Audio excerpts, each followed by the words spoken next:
Very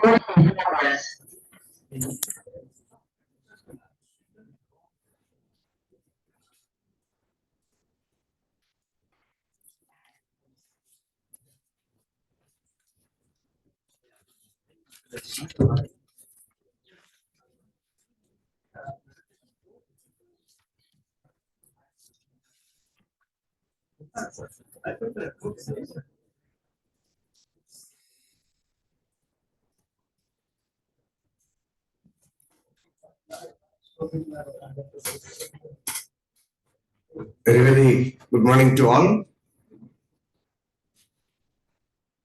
So welcome to the panel discussion on future-proofing small-scale fisheries, innovations in fishing to enhance contribution of small-scale fisheries to the food security. So I take this opportunity to first of all welcome our special guests, those who have come from different parts of the world, and particularly I welcome Mr. John, Fishery Industry Officer, FAO Italy, Dr. Daniel, scientist from Zimmermann Institute, Germany, who is a chair of ICES. And we all know like this side event is being conducted in the sidelines of the ICES FAO symposium that's happening in the main hall. And for this event, we have again special guests here. I invite and welcome Dr. B.K. Das, who has joined today for this particular event particularly, and he's the director of the Central Inland Fisheries Research Institute, which is the second largest fisheries research institute in the country, with a special focus on inland capture fisheries particularly. And I also welcome Dr. George Nainen, who had been associated with all these activities for the last few days. All of us are now quite familiar. We have been meeting intermittently in the main session as well as in the side events. And without taking names, I welcome each of the delegates who have been who are here, and a few of them who will be joining us shortly. Yeah. So just to set the context very briefly, we all appreciate and then we are aware like the kind of role the small scale fisheries play in the overall fisheries domain, and then how significant it is, the extent of contribution it makes to the local economy and then to the food security.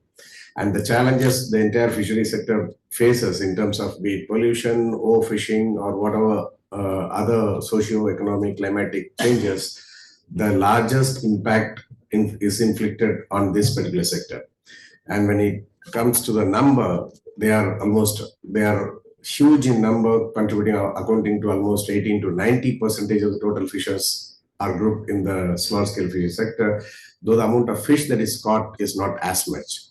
The challenge here is like whatever catch that comes from this sector is the most sustainably caught fish.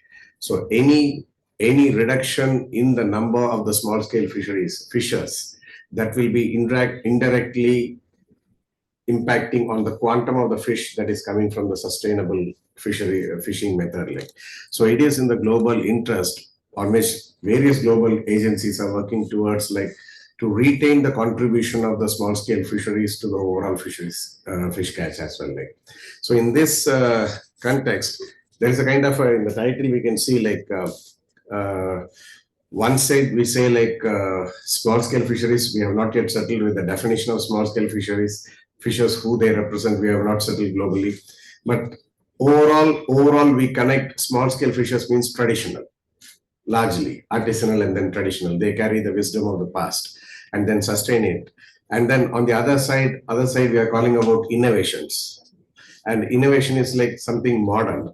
So largely, peripherally, if we see traditional fishers are living with the traditions which has been passed over generations, and then probably they will be talent or innovation hours. It is change hours. It is not the case. So now it's a time in order to retain them in the sector. The challenge is not to leave the small scale fishers to the innovations they bring in themselves. So this consultation, what we are going to have, and then share experiences from various experts.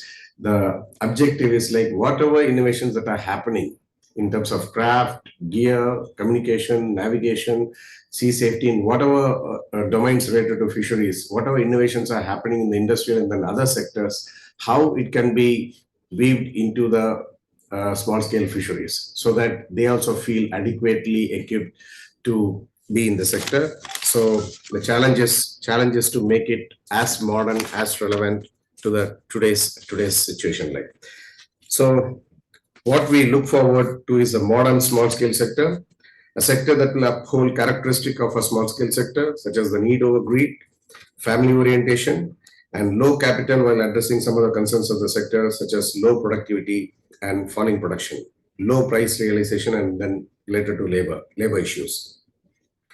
And ultimately, the modern small scale fishery sector, as we envisage, will take a decision based on traditional knowledge and scientific evidence. So in this regard, the entire session today, what we are going to have is like, we'll be having two technical presentations, one from FAO and then one from the overall IC's perspective.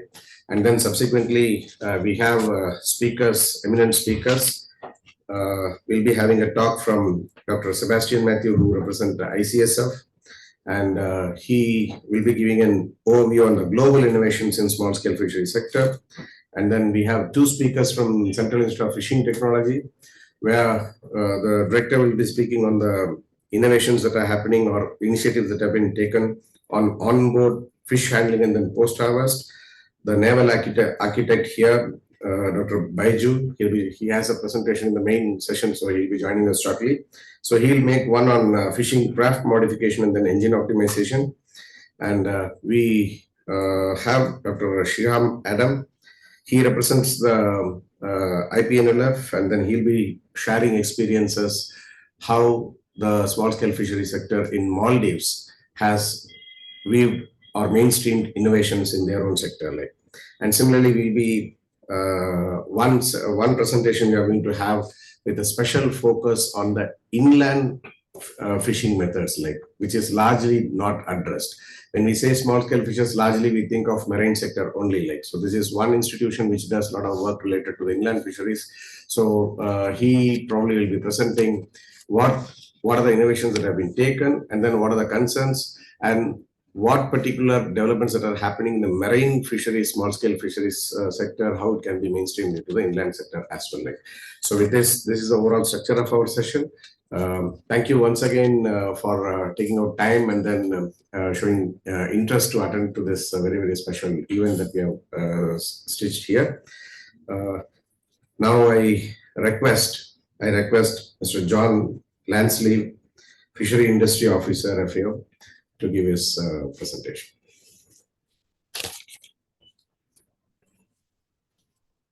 Thank you.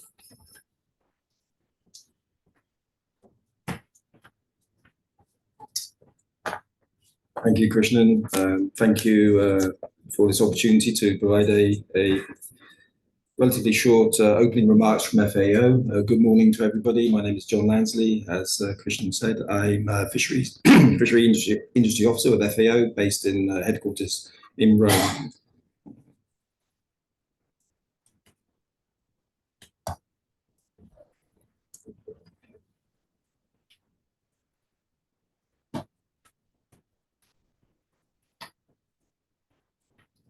Presentation.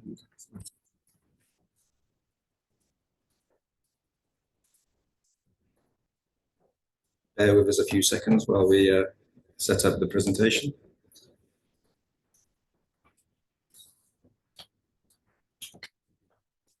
The participants have background. Is it okay?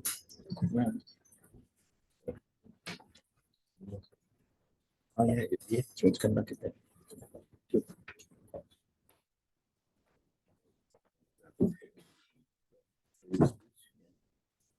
Yeah, do that. It's up to you.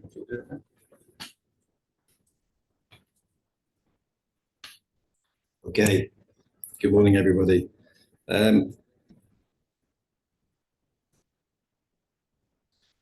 So there's a number of key challenges which you're facing today, and as I see them, the key challenges in securing sustainable small-scale fisheries There are many of them, but I've quickly noted a few. I think to sustain production in coastal waters and increase production in offshore waters is, I believe, what you'll be aiming for, and that brings a lot of challenges. To address and reduce the impacts from competing sectors on the small-scale fisheries sector is also a challenge. You have a lot of competitors for the coastal zone, such as tourism, all sort of forms of coastal development, and the associated pollution that comes with that. You have conflicts. You need to resolve conflicts amongst these multiple users of the coastal zones. How do you achieve this? You need to adapt to climate change. You're all very aware of the challenges of climate change and to build resilience of the marine ecosystems. Increasing production from mariculture to relieve the pressure from the catching sector is clearly very important. Trade barriers.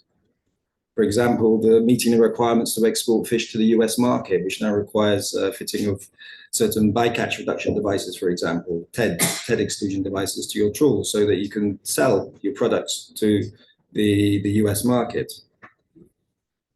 Involvement of stakeholders in decision-making and management plans. How do you do this and address this effectively? Obviously, with stakeholders' engagement, you have better chance that people will implement and abide by regulations that are adopted. Ensuring equitable gender balance, ensuring that women have equal opportunities with all sectors of the small-scale fisheries industry. And also, it's important to develop each stage of the value chain from net to plate, from catching, selling, transport, processing, and the consumer. So the challenges are multiple. And additionally, what I haven't noted here is illegal fishing, of course. Illegal fishing in the small-scale sector is particularly hard to address. Well, I'd like to take this opportunity just to remind on the guiding principles of the small-scale fisheries guidelines for securing small-scale fisheries. In accordance with the guidelines, developments for innovations should consider that all parties should avoid post-harvest losses and waste and seek ways to create value addition, building on existing traditional and local low-cost technologies, local innovations, and culturally appropriate technology transfer methods. All parties should encourage the development of better technologies of importance and appropriate to women's work in small-scale fisheries, so therefore encouraging uptake of employment opportunities for women in the sector. When technologies are introduced, they need to be flexible and adaptable to future changes in species changes, products and markets, and of course, climatic variability. Climate change is foremost of most of our minds. And the innovation should be culturally appropriate. It should be developed and promoted as such. Traditional fisheries knowledge and technologies should be used wherever possible. This will certainly facilitate uptake of any interventions that you will develop and promote. And really, that's all I have to say. I wish you all the best with today's meeting. You have a lot of work to do. I shall stay here as long as I can and listen to you and contribute as I can. I hand the floor back to Dr. Krishan. I think you want to do a round of individual presentations or introductions. Yeah. So, thank you. Oh, you made it so brief. Yeah. It's just opening remarks.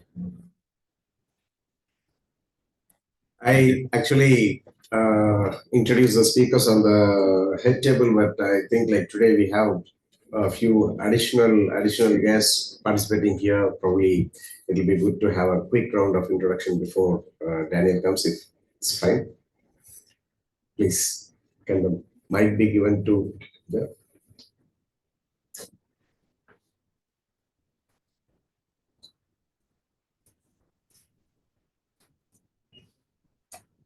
I'm Dr. Anshuman Das from Fisheries of India. I'm working as a fisheries scientist.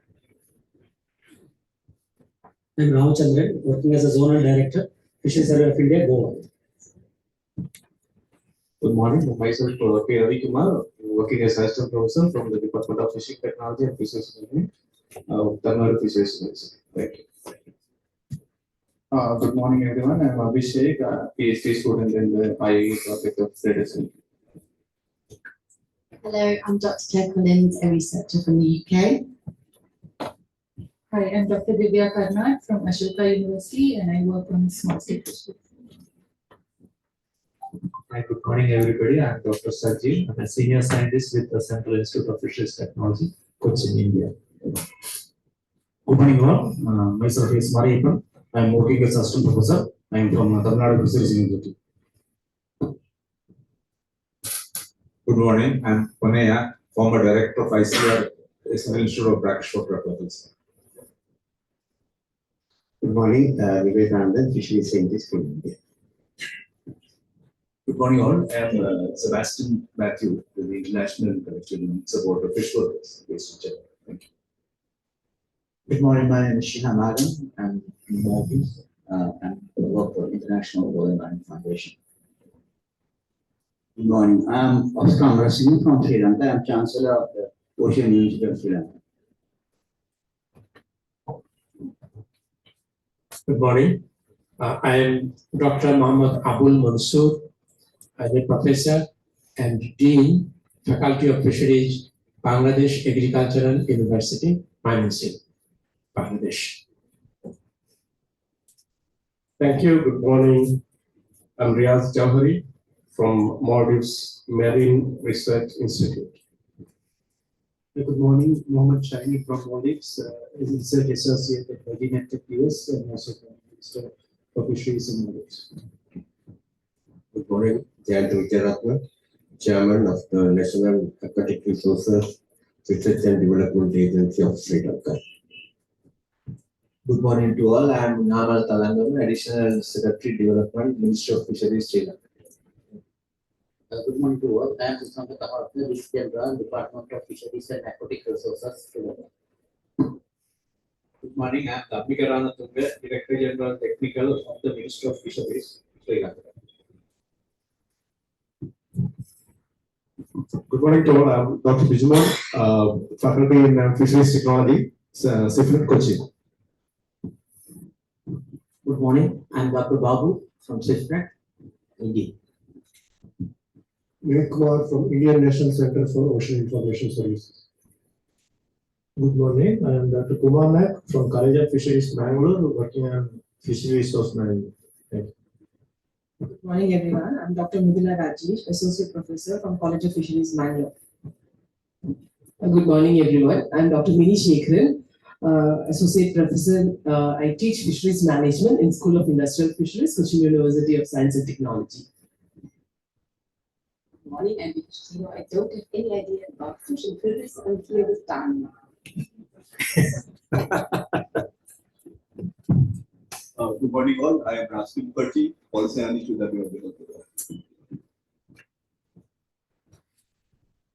Thank you so much. Now I invite Dr. Daniel for his address. You have a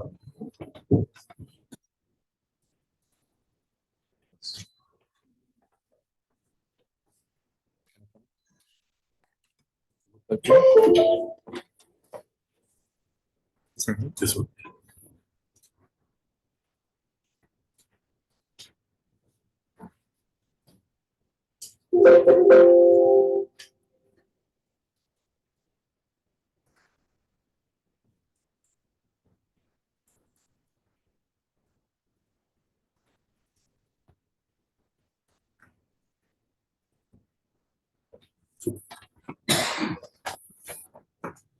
Thank you very much.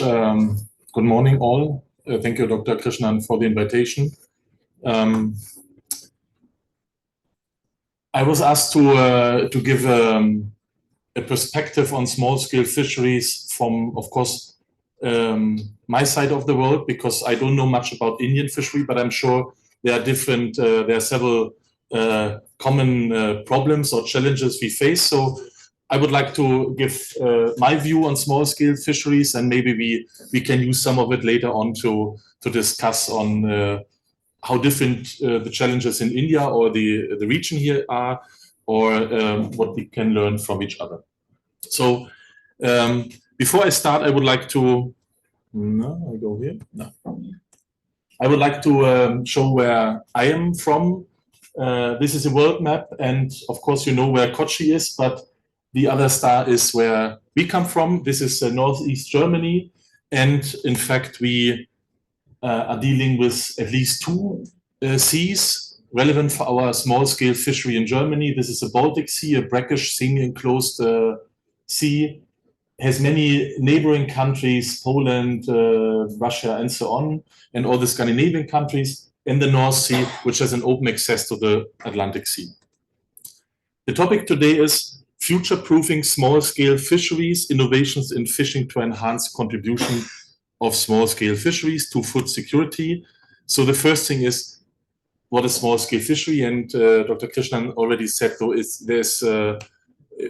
there are maybe different definitions of small-scale fishery. So when we were traveling the last days through Fort Kochi, we have seen quite a number of what I would call small-scale fishery in India, and I hope I'm right. And I would like to give you some pictures on how this looks in Germany. We have many of these boats. They're quite old, quite often. They typically use gill nets to catch roundfish or flatfish or something. Then we have other fishermen using pound nets. This is a long leading net with a catch chamber at the end. I'm sure we have also something similar here. This is Jan, a good friend and fisherman. He is happy to catch with this thing. This is a fishery from the North Sea. I wouldn't call it small-scale fishery, even if they say they are small-scale fishery, but I don't talk about them.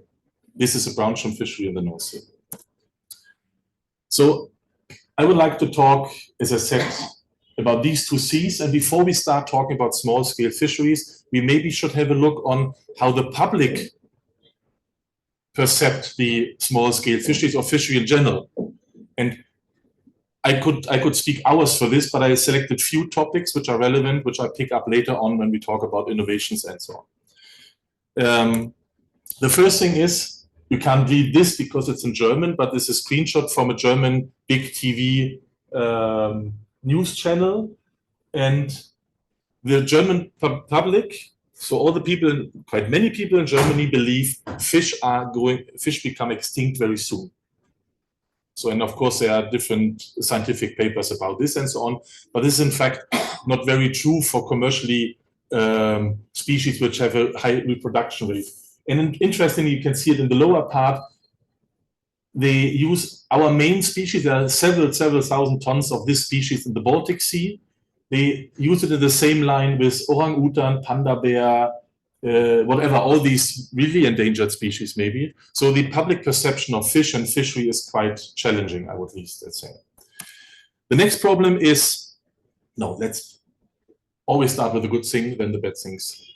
The gill net is one of our main fishing gears, as I said before, in the small-scale fishery. It has, of course, quite a number of very, very positive attributes. It's highly selective. There's a low bottom impact. It is a high catch efficiency. You can automatize it, so we don't do it by hand. Of course, we use machines for running the gill nets. It has a high energy efficiency. You don't need to trawl the net over the ground. It is good for local food supply, and it gives jobs in structurally weak regions. On the downside, there are some conflicts with these gill nets. One of the conflicts is the interaction with protected, endangered, threatened species, like these whales. This is the only whale species we have in the Baltic. There are two populations. One is really, really small. I come to this in a second. And the other one is a bit bigger. But in Germany and all the other countries around, it is not a good, so the public is more in favor of these whales than about fishery. And I can understand it because I also like them, but I want to have both, right? So if you would ask quite a number of Germans, let's say all the Germans, I would say 99% would say they favor this more than the fishery. So we need to take care about them. Wait a second. Sorry. Now I get lost. This one. This also means that our government is, I think it's not too ambitious, but at least there is some ambition to protect these whales. And this means that, now I have to find the mouse again, that, as I said, there are two populations. One is living in this area. And as this population is rather small, the governments of the European Union decided to close all gillnet fisheries in this rather large area for half a year. Every year, half a year, this is closed now. This is really a threat for the fishermen when they are not allowed to fish in this area with gillnet. So, and there you can see there's some pressure to change that. Then there's another conflict with the gillnet. In the Baltic Sea, we have a seal population. These are quite large. They are 3 meter long, 300 kilo heavy, so really big predators. And we as humans have made them almost extinct 100 years ago. And now they come back. We have 40,000 seals now in the Baltic. That doesn't sound much, but it's quite heavy. And they are incredibly good in finding the gillnets. They're looking out the water, they see a gillnet boat, they follow it, then the gillnet is set, and then they know where it is, and then they eat the fish out of the gillnet. So they either eat the whole fish, or they eat the guts or something, and this, of course, you can't sell it. They destroy the net, and sometimes they get caught. So there's a conflict. Again, if you would ask Germans, 99% would say, I would prefer more this guy than the fishery. So we have a conflict which we need to be solved. That also means, and this is what I said, another issue for the fishery, the seal population was growing in this area and during the past 2 decades mainly, and now it's going to this area here, to our area where we live, and extending. So in this entire area, this one here, this very large area, at least for our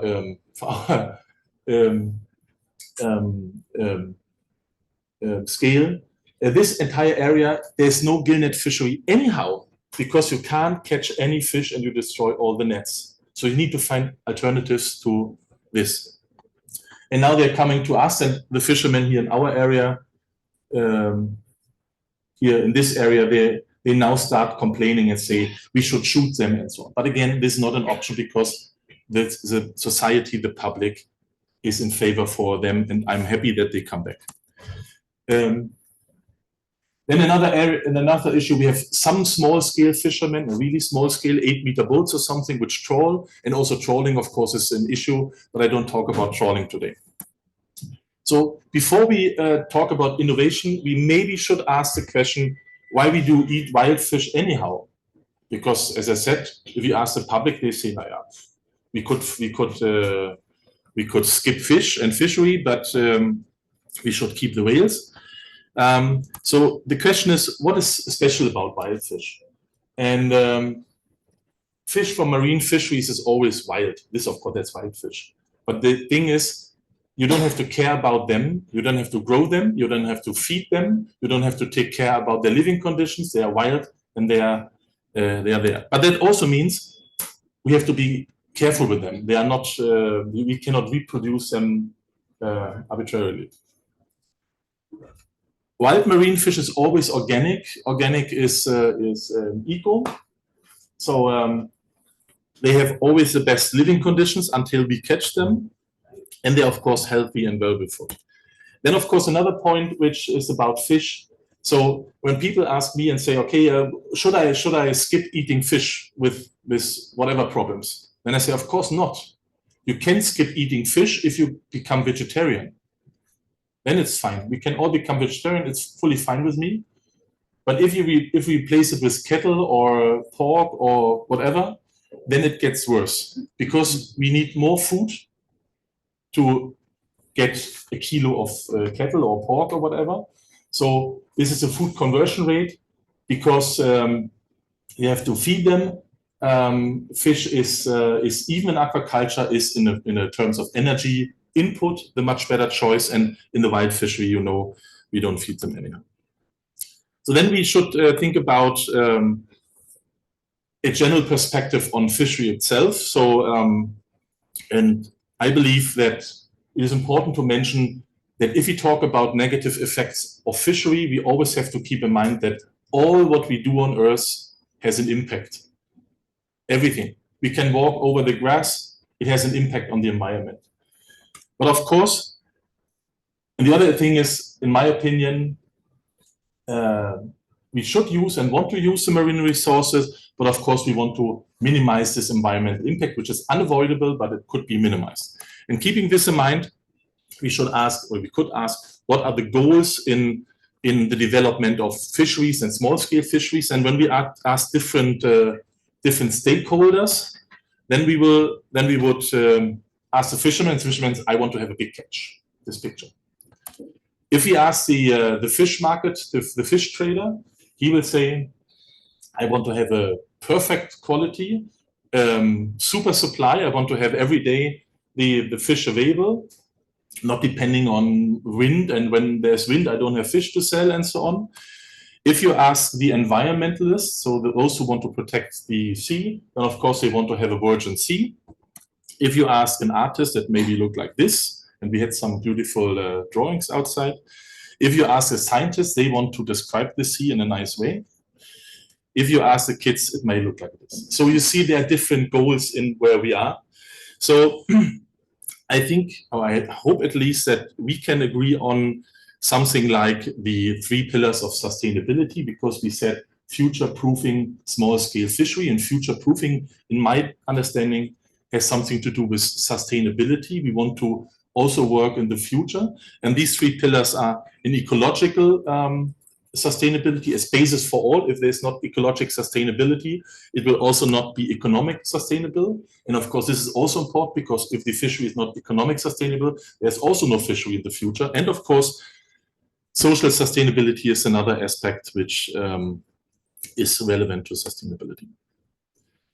Now I would like to give some short examples on the problems I mentioned before and how we try to solve it. The first is the bycatch of protected, endangered, threatened species. And in this example, the gillnet fishery and the conflict with the small whales we have. And what happens is, if there's a gillnet in the water, it's very thin netting, and the whale comes and do echolocation. So they navigate with the sonar, and there's very weak echo coming back from the gillnet. That means the harbor porpoise is the name of our whales. So these small whales, they don't see the net, or they can't recognize it as an obstacle. They swim in and they drown, so they die. So the solution is, in fact, we need to make the net more visible if we want to fish with the gillnet. And then there are many different solutions. I come to this in a second. But if we make the echo of the net more visible, then it would be possible that the whale ping to the net, sees a strong echo, and says, this is an obstacle I can't go through, so I have to go over it. And this was our first approach when we talked about whale and whale bycatch in the gillnets in the Baltic, for instance. And you don't have to understand this. I don't explain this. It's only to show that we did some computer simulations, many thousands computer simulations, where we modeled the sound propagation on different objects. And the outcome was that we found that small pearls, we call it pearls, beads, or however you call it, made from plastic, in this case acrylic, from a given size, has a very strong echo. The echo from these small pearls you see on the left side are as strong as from a table tennis ball, an air-filled plastic ball like this, where we expect a strong echo. But of course, you can't put thousands of table tennis or air-filled objects in the net, because then it floats. It has the same echo as a 2-centimeter metal sphere. You can't put thousands of these in the net, because then it lays on the bottom. And these plastic pearls, they have the same density as seawater, so they don't influence the behavior of the net. And the size is the size roughly of a chickpea, depending on the species you want to make it visible for. So our whales communicate at 130 kilohertz. Then it has a given size, and this is the size of the chickpea. And here you see a net with some of these pearls in. And then to visualize how it looks like, these pearls in the net, this is an echogram taken with a scientific echo sounder at the same frequency as the whale. And you see there, this is a normal gillnet. You have a float line, you have a lead line, and some netting in between. You see the echo from the float line, you see the echo from the lead line, but you don't see much where the netting is, right? If you put the pearls on, it looks like this. This is clearly visible. right? Okay.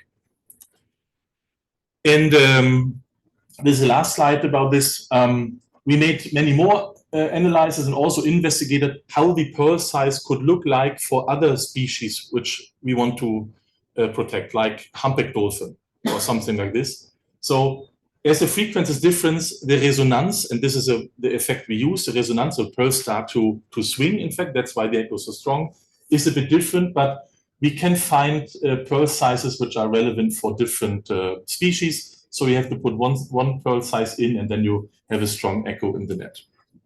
If you want to need more about this, just contact me, and I would be very, very happy to also think about these pearl nets in this region.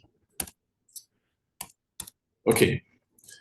The next thing is some problems we can't solve with the modification of the gill net. One problem is with this modification. One problem is bycatch of birds. We have quite many diving seabirds which are caught in the gill net, and we have, as I said before, we have these seals. And of course, I can make the net more visible, but the seals are still there. So we need alternative gears. And this is why we are looking for alternative gears. We're working on different alternative gears. For instance, on fish pots, we have many, many advantages. The problem in these fish pots, at least in our area, is that the catchability for fish could be better. It's not that bad, but it's not that good. So we are working hard on improving the catchability of these fish pots. So we are working on different entrances, very, very systematic. So we want to understand what drives the different entrance and also escapement probabilities. So which fish pot leaves the fish in, where they say, I want to go in, and which fish pot don't allow them to go out. So we work on different devices here. There were different presentations in the main plenum. We are working on these big nets here. These are, in fact, as I said, a leading net. Then there's a catch chamber. And the important thing here is the catch chamber has floating tubes on below. So if it's standing on the bottom, the fisherman comes, and it's a very small boat. It's only 5 meters. So you can operate it from a very small boat, a very large net. You come there, you have a small pump on your boat, then you connect a water hose, and then you pump these air-filled, these floats, and then it comes up. You can empty the fish. The fish is in super condition. Then you lower it down, and it can fish again. It's super easy to run. This is a close-up. Here you see no, it's difficult. Here you see these floats. We have different designs. This is our new design. Here to see the size. Of course, you can scale it whatever you want, but in this case, it's a rather shallow area. We have done it like this. This is a video. Oh, I have to go here. This is a video of fish in this catch chamber. So you see there are 250 kilo of herring in. There are quite, I don't know, 10 species in. At the end, we had 350 kilo of catch, and it was a super, super quality. That also is important when you want to sell it. It is better than having a gill net where the fish is in warm water for a day or two or whatever. This can be sold on a higher price, which is also, I'm sure we will talk about this today. This is Jan, as I said, the fisherman. He is catching also needlefish, as you see.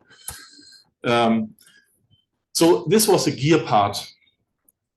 But fishing is not only gear, fishing is also vessel.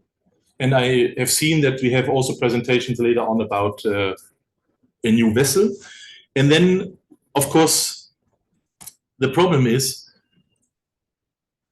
that, as I said, many of our boats are rather old, that there are some challenges.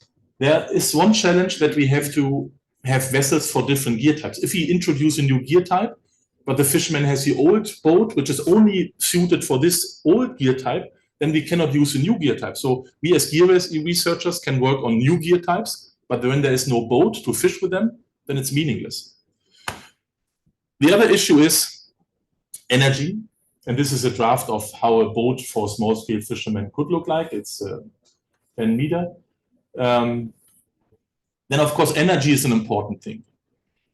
As I said, the gill net fishery is rather energy efficient, but still energy is an issue. And in Europe, we plan to be carbon neutral in whatever, there are different years, but let's say 2023, we want to be carbon neutral, and that means we have to change something in our energy supply for these gears.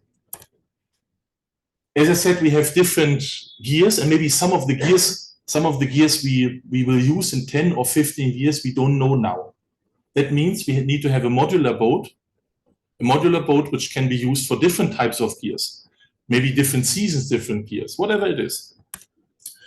Then a modular boat could be also used for something like tourism. If it's modular, you can take off your fishing gear and go for, let's say, 1 month, 2 months with tourists. This is a tourist restroom to put as modular thing on the boat. So just as an illustration to remind me that there could also be a fridge with cool drinks or something.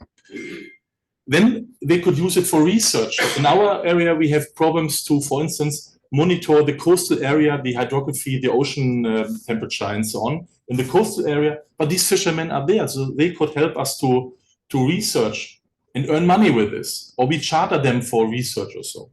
Here's an example we did last year. We're developing a hydrography sensor which communicates directly to the land and send the data home. So the fishermen only have to take the sensor, put it once down to the bottom, lift it up, go to the next station, and the data are transferred, and then you can see it on the tablet. And the plan is to start this year to equip quite a number of fishermen along our coast with these devices. And then we have a very good temporal and spatial resolution of the coastal hydrography in our area. Another diversification, and diversification is maybe the main word. If you only rely on one income source, then you are quite vulnerable. You have not the chance to move to another one and earn money if fishery is not good at the moment. That's why diversity is the big thing. Such a boat could maybe also use to run somehow aquaculture plants. But if you plan another boat, it is also worth to think about other environmental impacts like sound. If you put a speaker, if you would put a microphone here in Kochi Bay, I'm very sure it is very noisy when a boat goes there and back. This is of course not good when the whales swim around, for instance. That's why, for instance, sound in the ocean, so how much sound the vessel make is important. How you do anti-fouling in an area to protect your sea, because you make a living, this fishermen make a living out of the sea, so we should protect it. Work safety is an issue. We lost last year fishermen in Denmark who we are working with because he was falling overboard and he had no chance to come back. He was working alone. And so a new boat, of course, need to take this into account. So a fisherman should come home. This is a simple message. And of course, other aspects as animal welfare are important. So how to either kill the fish fast and clean, or how to keep the fish alive to have a better price on the market. Then, and this is in fact almost the last slide, the topic today is how to enhance contribution to food security. But I think it's not only food security we are talking about, it's also something like, and this is why the question is only food and jobs for fishermen.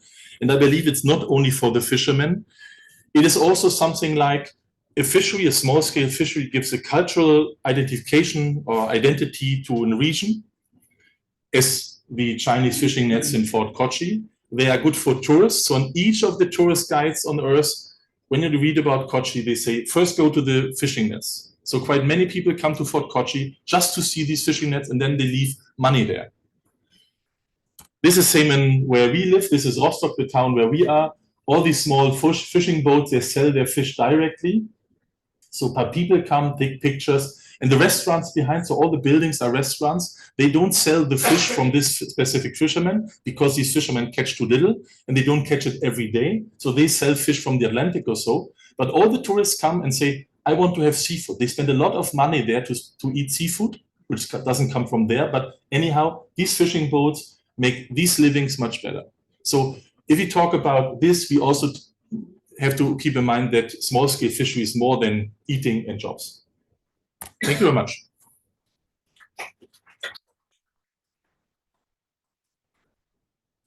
By the way, I have if you're interested in these pearl nets, I have some of the pearls with us, so I leave them.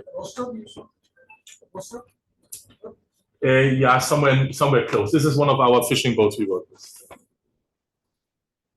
Yeah, Daniel probably will be staying back for the race. Oh, we will. Yes. Cool. So I'm there for discussion. Thank you very much. The difference between the characteristics. Sorry? The difference between the characteristics of a normal 10-meter boat and your boat. Maybe we should compare this. I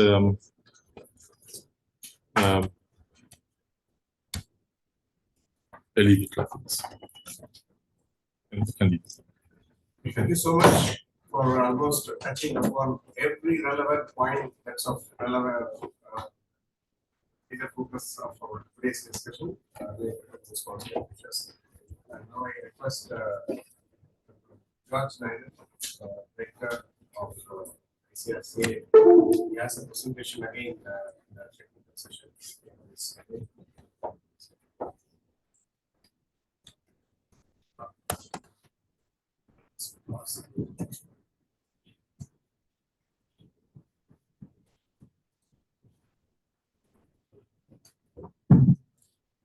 Thank you, Mr. John and Daniel for. This is not the presentation.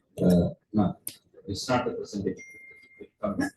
Because setting the tone for this very important and discussion on future proofing.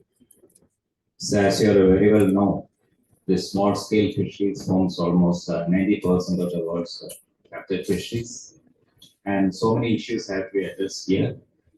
And wherein we go for the entire value chain also. It's not only fishing, it's not only innovations in craft and gear, it's not only sustainability in that aspect.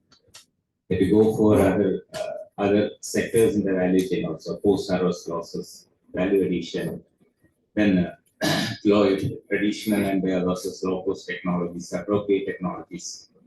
As Mr. Daniel has pointed out, that goals are different for each one of us. Okay. For an environmental, it's sustainability. For a fisherman, it's just taking money out of that. And each one has a different goal as far as a small scale fishery is concerned. But the goals has to be aligned somewhere. Okay. So we will ensure the key word is sustainability. So we have some 6 presentations later. So myself will be presenting later, and I will be mainly concentrating on post-harvest technologies, the other end of the value chain, where we have sustainable post-harvest technologies. And my colleague Dr. Baiju is there. He'll be there on innovations on craft and gear from our part, what we have done, like Mr. Daniel was telling about the pearl net and other innovations. We also have quite a few number of innovations in craft and gear to ensure the sustainability as well as to avoid species loss. So Dr. Baiju will be elaborating on that aspects. As far as I am concerned, I am mostly a processing man. I mostly work on post-harvest technologies. So I will elaborate on that technologies and some small interventions from CFT.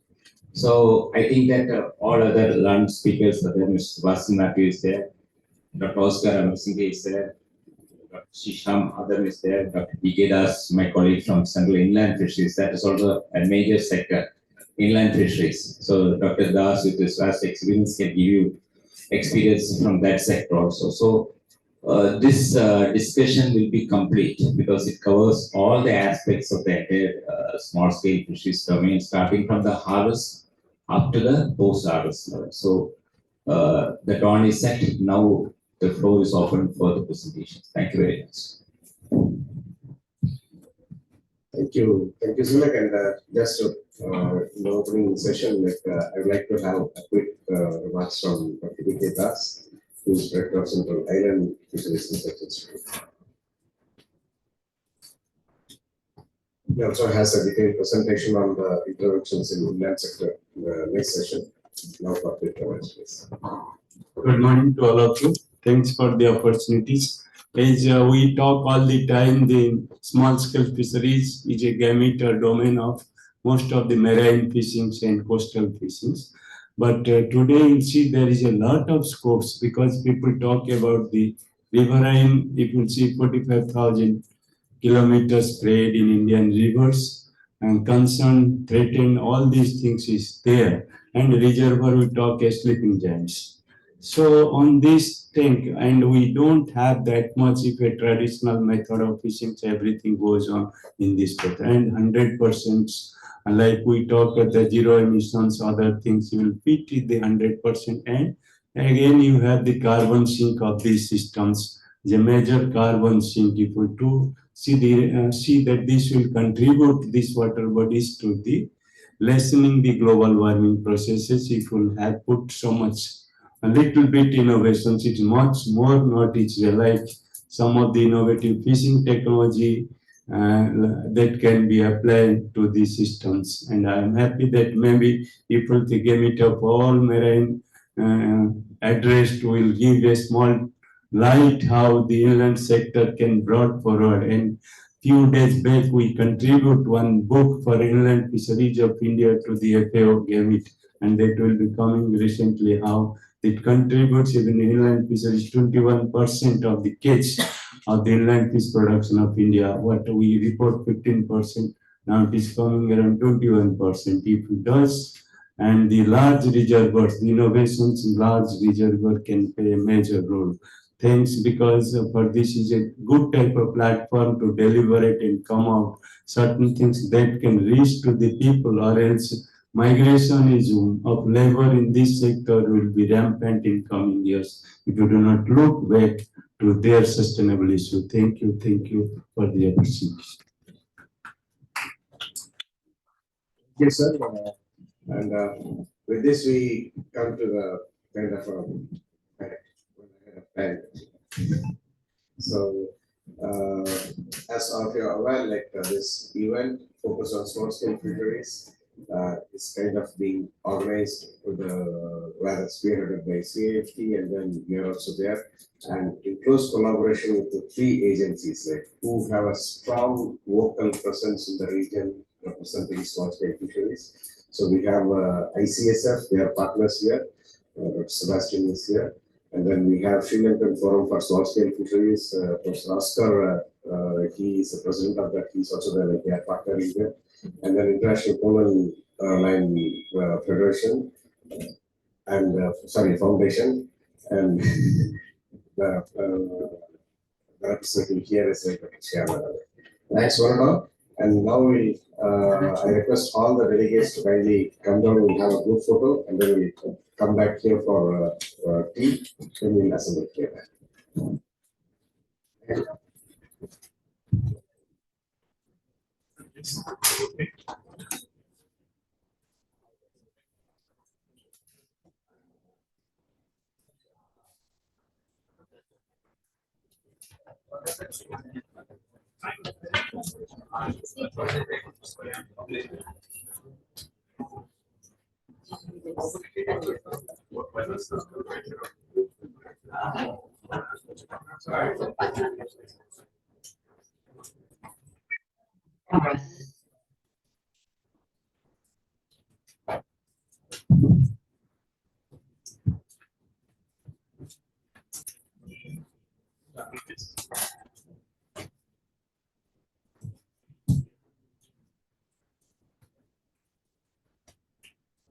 Morning once again, and then welcome back to the next session, the technical session, where we'll be having a presentation from various academic speakers over here.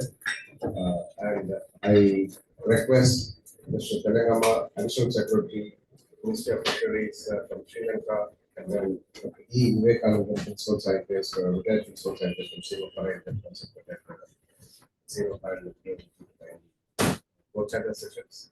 And special thanks to John and then Maggie for consenting to stay back and then contribute to the technical session as well.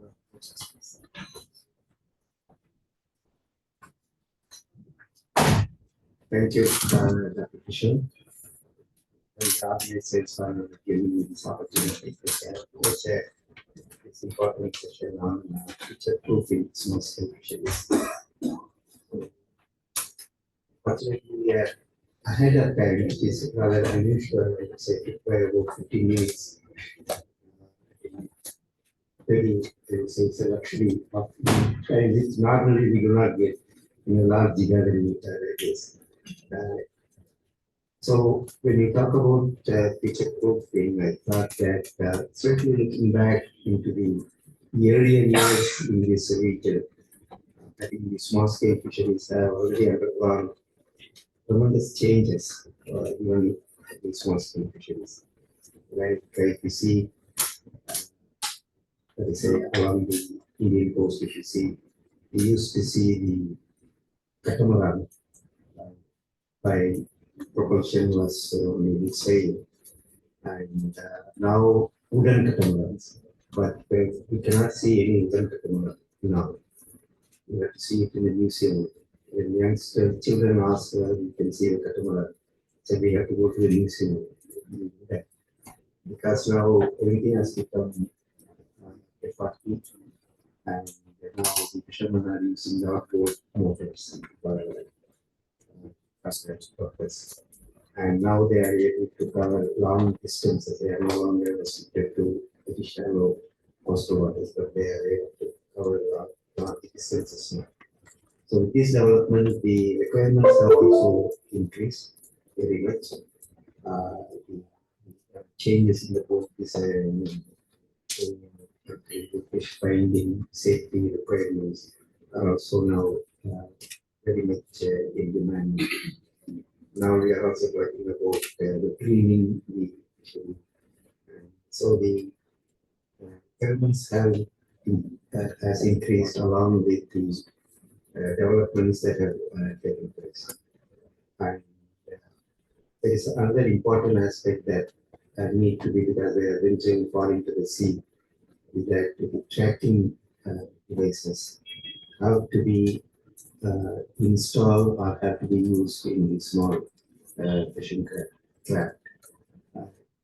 In that exhibition which you are seeing, I was impressed by one stall in which they have a fantastic instrument which is having GPS, AIS, and also the data recording device all put together. And they said they have installed it in about 3,500 small boats. It's very useful. And I think we need this type of innovations which can go into this small type of boats. That improves the safety, tracking, everything.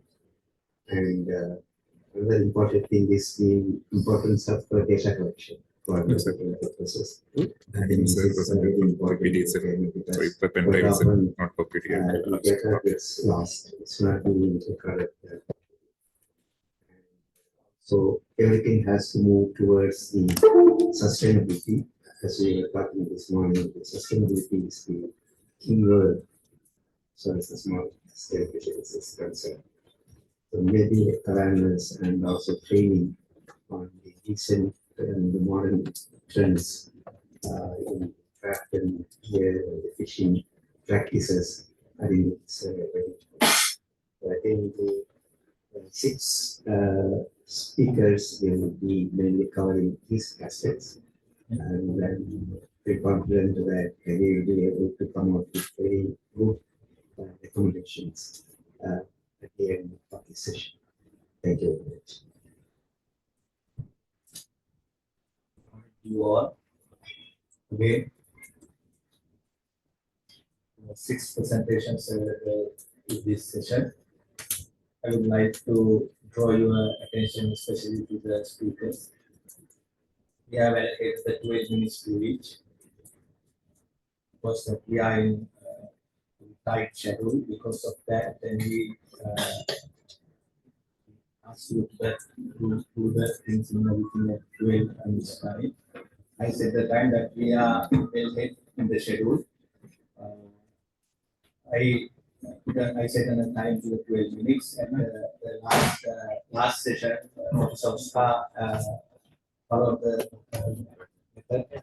Within 10 minutes time, I will raise my hand and indicate the speaker to they have remained just on in another 2 minutes time. within the 2 minutes time they have to wind up the sessions. Otherwise, that other three have a problem with the time management. Thank you very much.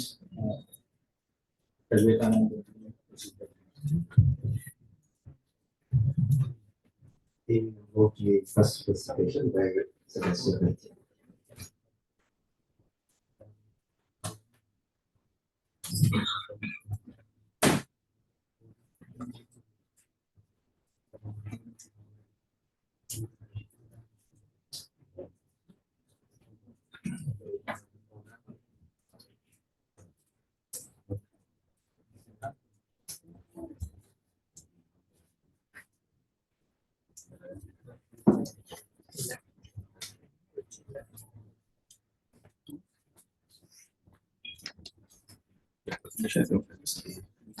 Yeah.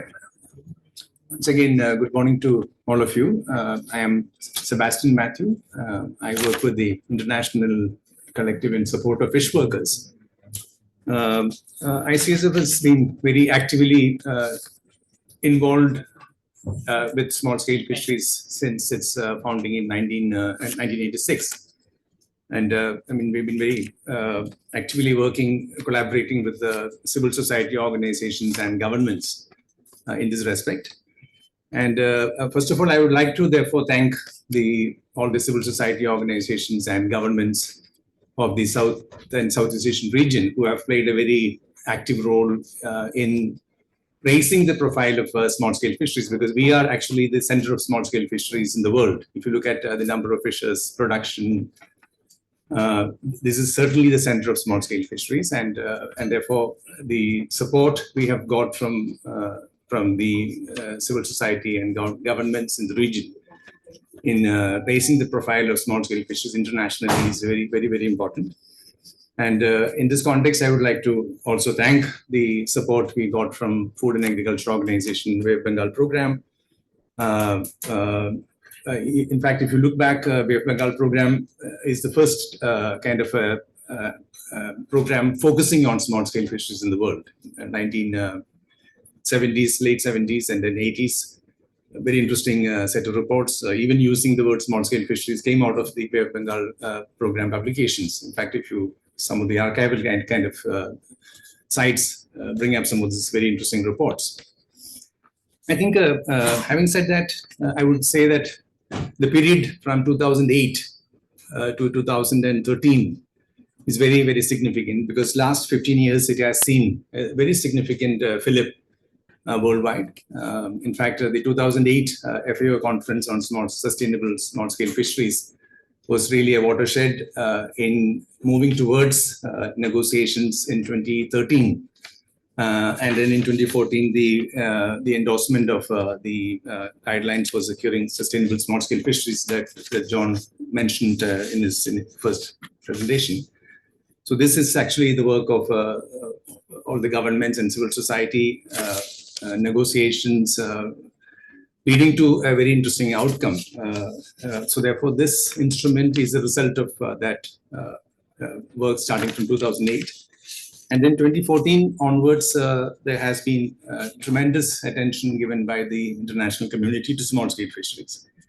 If you look at the Committee on Fisheries Declaration on Sustainable Fisheries and Aquaculture 2021, it recognizes the critical role of small-scale fisheries, and it calls small-scale fisheries as the agents of transformative change for sustainable use and conservation of living aquatic resources.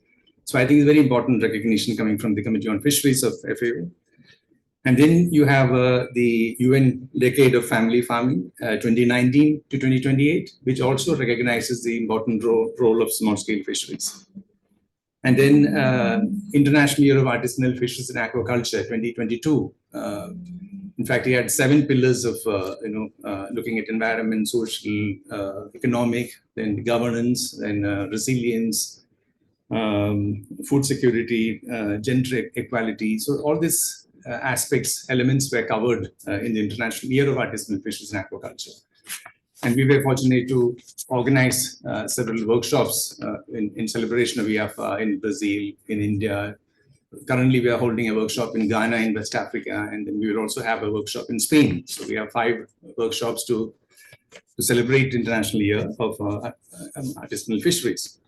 So therefore, it's very important that there is recognition, a sector which was very marginalized in the policy space. Up to 2014, I would say that it is no more marginalized. It has moved forward in the international sphere, but I think we need to further move down to the subnational and national and local kind of spaces. So that is the kind of challenge I would like to put in front of you. So the first thing is that, if you look at the Sofia State of Fisheries and Aquaculture report of FAO 2022, so it says that nearly 40% of fish production is coming from the small scale sector.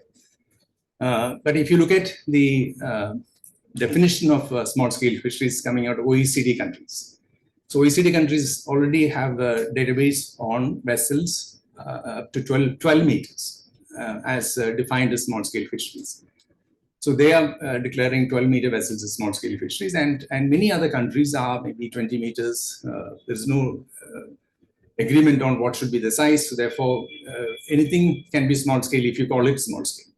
So therefore, there can be over-reporting of small-scale if you take 12 meters, or there can be under-reporting if you take a different length as a yardsticks. So therefore, I think one important area is to think in terms of some kind of a convergence, so that we can have some kind of a universal approach to small-scale fisheries. And if you look at the Sofia report, it gives statistics on the number of vessels up to 12 meters. So that data is collected by FAO, and OECD already recognizes small-scale fisheries as up to 12 meters. So therefore, would it be possible for members of the Bay of Bengal program to consider 12-meter as acceptable definition for small-scale fisheries? Of course, length doesn't capture everything. So therefore, I think we also need to think in terms of new approaches. So therefore, what I find very interesting is the METIA approach that has been used in several countries, which is a very interesting concept that is kind of a polyvalent type of a concept, which combines the fishing ground, species, seasons, the gear, fishing method, fishing pattern. So 7-8 elements are combined into one approach. So therefore, is it possible for our region, which is the main center of small-scale fisheries, to go into the structural dimension of small-scale fisheries, to look at what are the different gears associated with 12-meter vessels, or even smaller vessels, stationary gear. So that is an important challenge, whether we can take it up.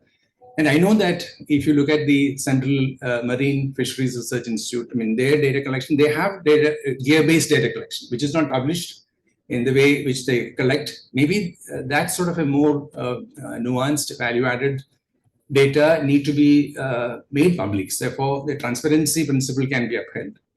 And there is more understanding of the structural dimension, and then whether we can also broaden the scope of existing kind of criteria used for defining craft gear combination for collecting data, which includes more data on maybe sea temperature or other aspects like interaction with turtles and other type of marine mammals. So I think we can broaden the scope to meet all the international kind of concerns vis-a-vis environmental and social obligations. And then within the METIA approach, I think very important to make a distinction between those METIAs that contribute to ecological and social well-being, and those METIAs which are kind of potentially destructive and environmentally destructive, ecologically destructive, which also changes the distribution of resources, benefits from the fishery. So therefore, can we think in terms of looking at which has the greatest potential from a social and environmental and ecological point of view, which has the greatest benefit in terms of protecting livelihood, providing employment, protecting the environment. So therefore, so many aspects are there. So in this respect, we can see whether some of the active fishing gear groups can be treated differently from those who are passive fishing gear groups, or those who are more responsible métiers, what I call. So therefore, we need to create space for responsible métiers. And I know that many of the countries in Asia, Africa, Latin America talk about positive discrimination of certain craft gear combinations in the nearshore waters. There are preferential access recognized as a principle in the fisheries legislation in many countries. So maybe it's important to see if one can bring those kind of aspects more into the policy space, and see that we have a kind of negotiation between different gear groups, and see that those who are more passive, those who are more dependent on the small scale fisheries for a livelihood, are able to enjoy their access to resources and markets as it is captured in the Sustainable Development Goal 14B. So we can try to see whether that can be ensured. So this is the kind of the message I have. And last but not the least, if you look at the CBD Convention, Kunming Declaration, biodiversity framework for the of CBD, which is Kunming Montreal Global Biodiversity Framework on the Convention on Biological Diversity, recently concluded in 2022. So it talks about, again, other effective conservation measures, area-based conservation measures. So maybe some of this materials associated with certain geographic regions can be given a special status. So under the CBD obligations of member states, one can try to report these as important elements. So I think so. Therefore, it meets the SDG 14B. It also contributes to the Global Biodiversity Framework 2030. And then it also tries to raise the profile of the real small scale, those who are, employment, livelihood, dependent on small scale sector. And then, of course, if you last but not the least, we have to also see, once you have some idea, coherence about definition, how do you look at the improving their working conditions? How do you protect their rights in fisheries? How do you improve their access to resources? How do you look at their, resilience in relation to climate change impacts? And then participation in resource governance. So therefore, so many of those other issues which we are dealing with every day, and which are also part of the guidelines. And role of women in fisheries in the post-harvest sector, all that can be further negotiated further once we have a very clear, coherent definition of small-scale fisheries and the materials which we can recognize as socially and ecologically most desirable. Thank you very much.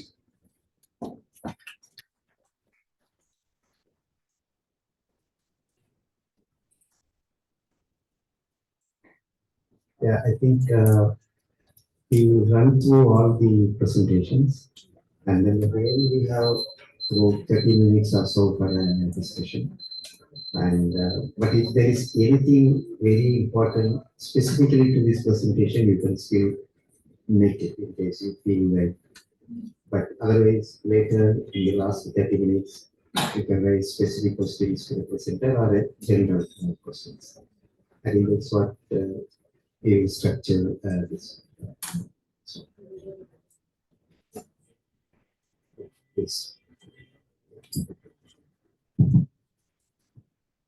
Thank you so much for that great presentation. I was just wondering if, in addition to the craft gear combinations that you said as a definition for small scale fisheries, if you could add a couple of even social indicators, because things like labor relations, for example, whether it's a family oriented business or an employer-employee relationship, I think that makes a huge difference with respect to whether people think of it as small scale or not, and also in terms of sustainability goals. So if these can be included in the métiers rather than as an outcome or something we think about secondarily, that might be a way to do it. Yeah, thank you, Divya, as well as Sebastian, for a very good presentation. This was mainly bordering around the defining the small scale fisheries. In fact, we had tried to define and many such meetings, but still, I think it is country specific. Coming to a global definition may be extremely difficult if you want to. But anyway, we will have a discussion on that later. Shall we go to the next presentation by Dr. Benji?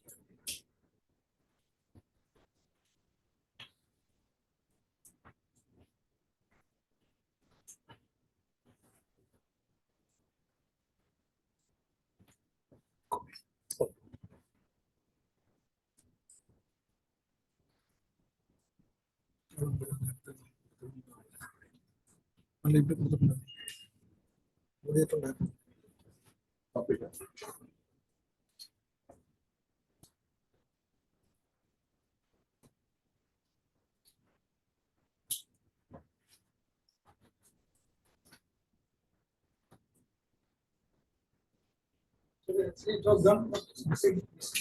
Maybe it is the desktop. Sorry, Sir, you put it there, sir. No, here I came. You've done it. Yes. Just see the whether in the view.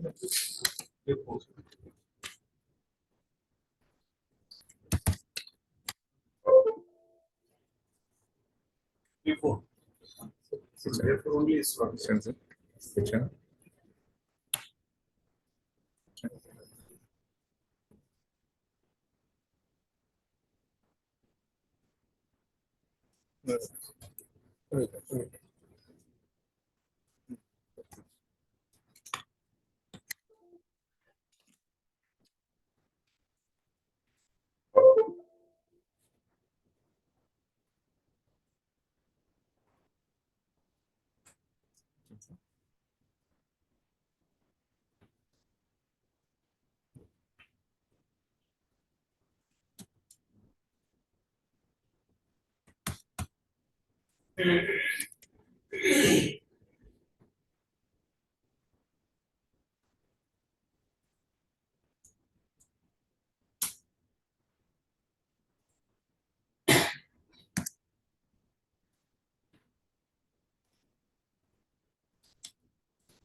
Good morning to all of you.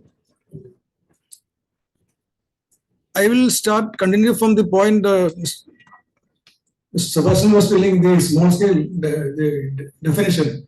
Well, there are many things we have to consider, not only the length, the type of fishing, single day or multi-day, how far they are going, many things are to be considered. So here also, I'm not sure whether I'm strictly at the small scale. It may be some overlap because it depends. Like there was a comment now.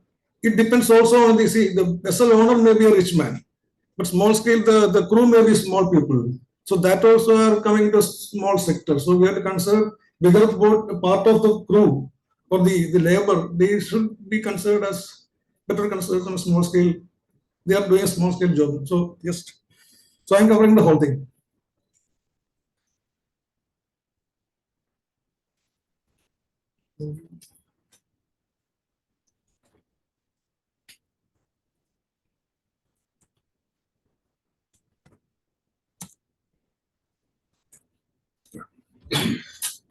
The Indian rule, we are not much worried about small scale and large scale. We say traditional and mechanized or traditional and commercial boats.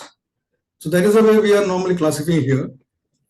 Of course, we have classification on the length, but for the majority of the lawmaking or the planning and other things, traditional boats have a roll ban or some restrictions on, no restrictions, but the commercial boats have some restrictions and like that subsidy, many things are coming on that sector, that line. So generally we can divide into one is single day fishing boats, other is multi-day fishing boats. And single day fishing boats was started with the wooden boats, which actually I would like to inform the gathering that our development of fisheries has a great support from the FAO. That was in the year 1956.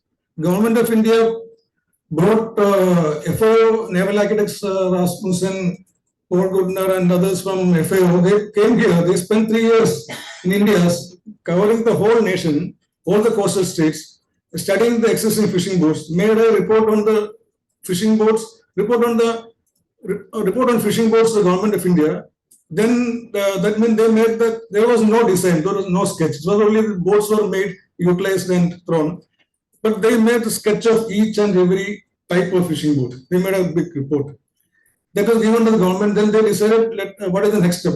Then they said we'll go for mechanization. Till then there was no engine, nothing was used. So we started the mechanization with the support of this study, and they selected the boats which are to be mechanized. So some of the boats were mechanized. The first boat mechanized was in the Chennai Marina Beach. The boat was fitted with an engine. Then he said, please go. He said, no, we have never gone on a boat to the sea with an engine. So please. Then Peter Gunnar, I believe, his son was there who is only 7 years. He said, I'll go with my son. You watch. He went, he crossed the surf, went away and went to the sea. Did some provision, came back. Okay, we will do. That is the first mechanization that which we started in India. And it will continue. Then later those boats were not designed and built for mechanized system. Then they modified the boats to put the engine, put the propeller, put the steering. Then it developed and came to this level where we are now. There are wooden boats were used at the time, I want to say that. Then there are open boats as well as deck boat with the deck and cabin. There are plywood boats, then plywood plus FRP. They laminate the boat outside and inside with the fiberglass to have a longer life and slightly better strength. Then there are 100% FRP built boats. Then there are some aluminum boats by CFT, other outboard. And all these boats are using basically single cylinder or outboard motors. And coming to the multi-day boats, it started with wooden boats. It spread to change over to steel boats. Because wood, the problem with wood is a very good material. The only problem is the maintenance of wood is laborious job. Suppose we want to change one part of wooden structure, we have to remove all the other joints. Then only we can replace that. But steel, we can just cut and weld and it is over. Fiberglass also we can do first. Otherwise, wood is the best material. Then came the slowly replaced by steel, and the availability of wood was a problem, so steel came over. Then FRP boards are there. Then we have made recent 5 years, we have changed the design of these boards with more facilities, with IRS rules, class rules, strength, everything. We came to properly designed stability check done, and stability boards are there. Then FRP boards also we have done that change. Now you can see we have intervened a small scale, the river boats, the inland sector. You can see there are 4 wooden boats. In the middle we have given a fiberglass boat. It's 100% fiberglass. The logo is there in this point. So this gives a much longer life, and it is slightly lighter. So the effort put by the fishermen is also very less. That is the existing boats.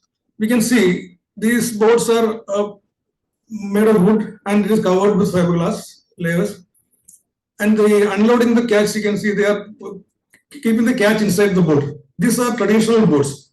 Traditional boat, there is a definition or the rule which the government says is traditional boat means should not have a insulated or fish storage. There should not be a wheelhouse or cabin. There should not be a winch to handle the fishing gear. If any one of this is there, it goes out of the traditional or small scale sector. They don't get the benefits. So these boats are all doing that kind of a traditional fishing. And we are now introducing, because these wooden boats, plywood boats, and plywood boat with FRP, the life is very short, 4 years, 5 years. So every 5 years, this boat has to be disposed. How to do that?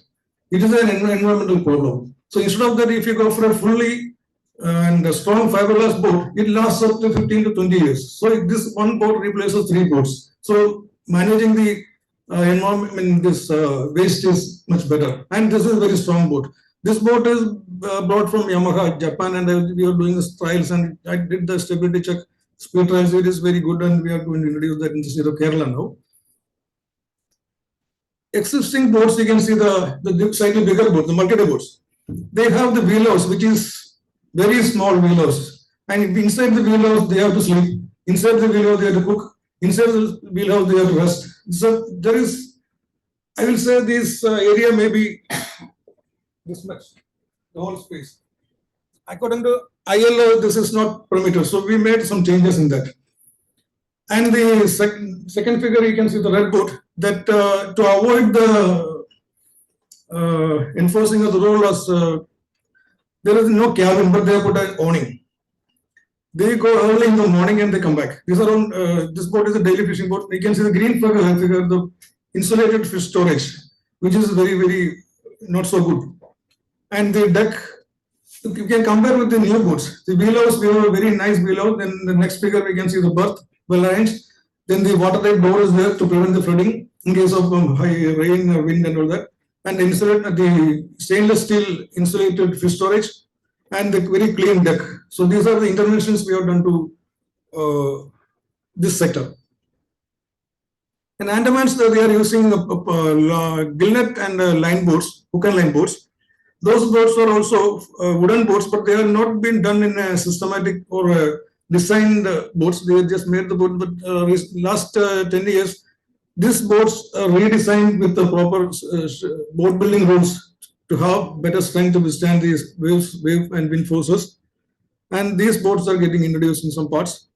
And this is another type of small scale boat which is used in Andaman Islands for multi-day fishing.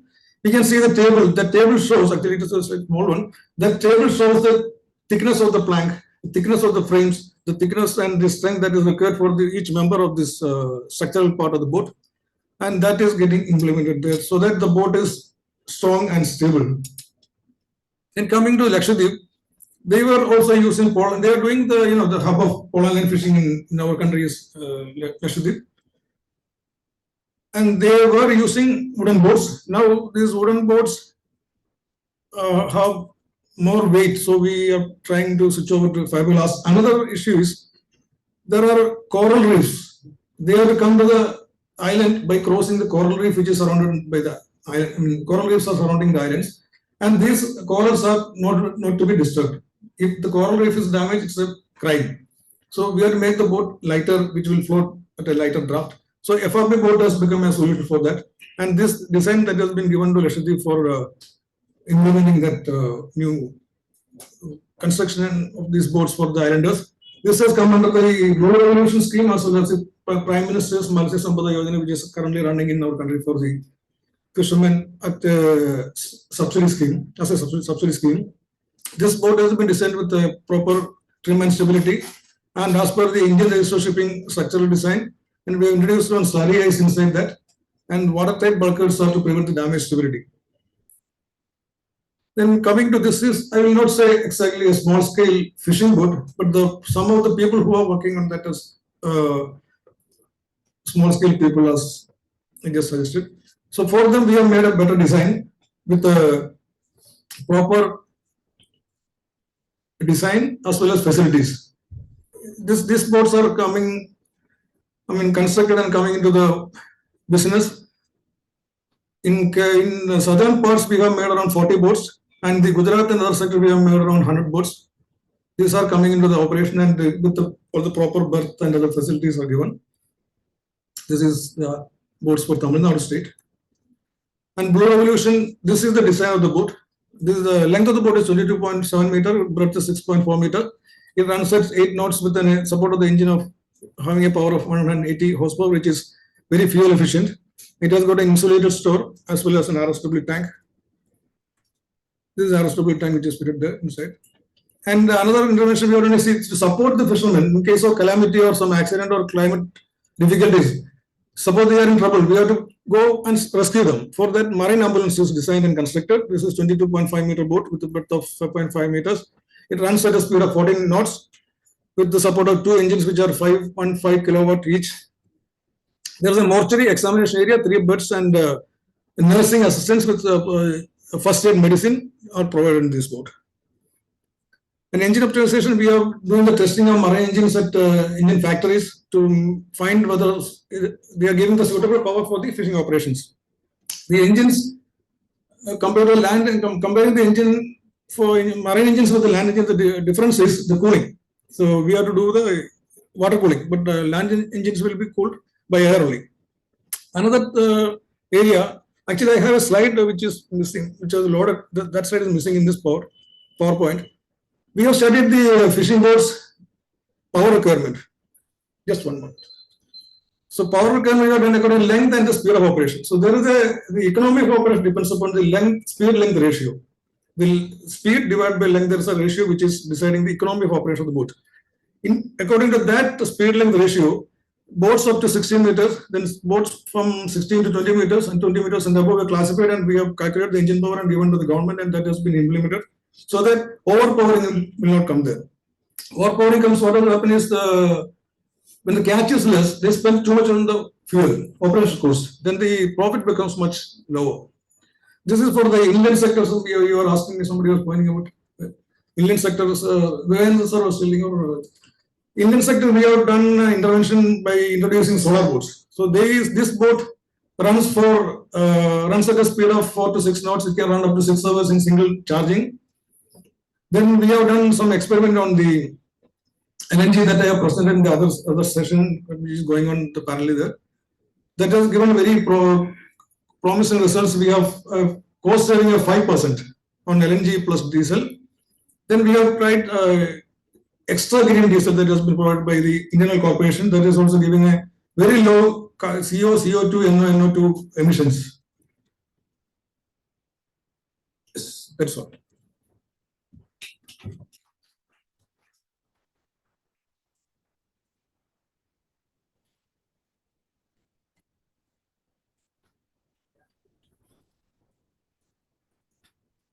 Is there any important question to this presenter? If not, thank you, Dr. Beju. If there is any question, we will have it in the common discussion.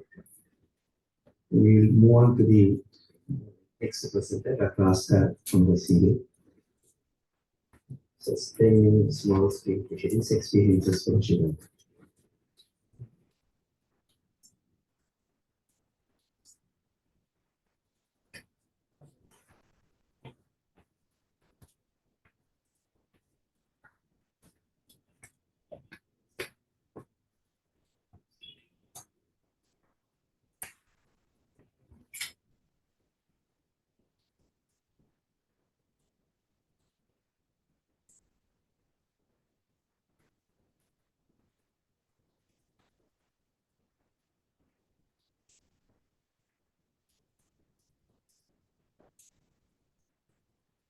Screen. Okay.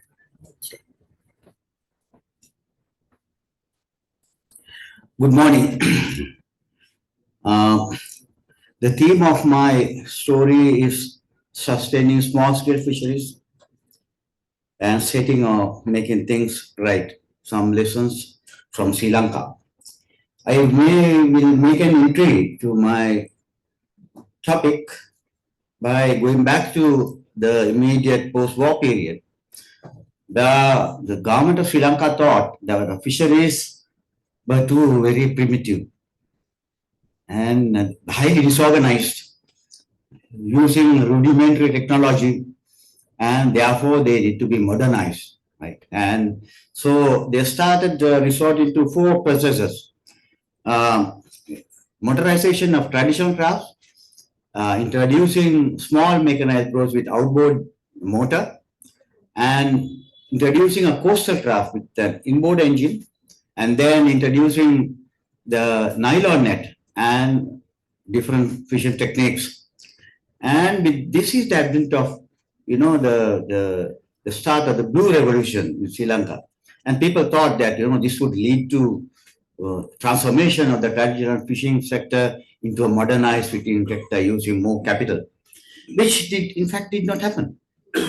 And let us see, you see, this is the marine space and how crafts are distributed. This was 2019.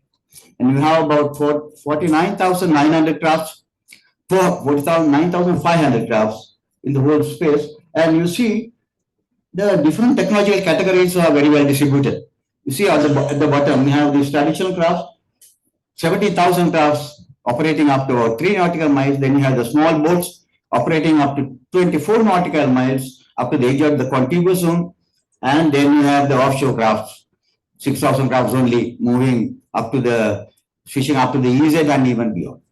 See, there was a gradual movement of people moving away from the shore, and there were hardly any conflicts among technological categories.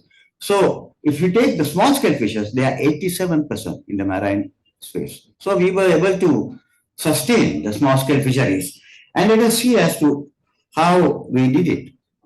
Due to some, good management decisions and good governance decisions. And what did we do right in this whole process? The the first is the fisheries policy. And of course, what I mentioned here is a more recent thing.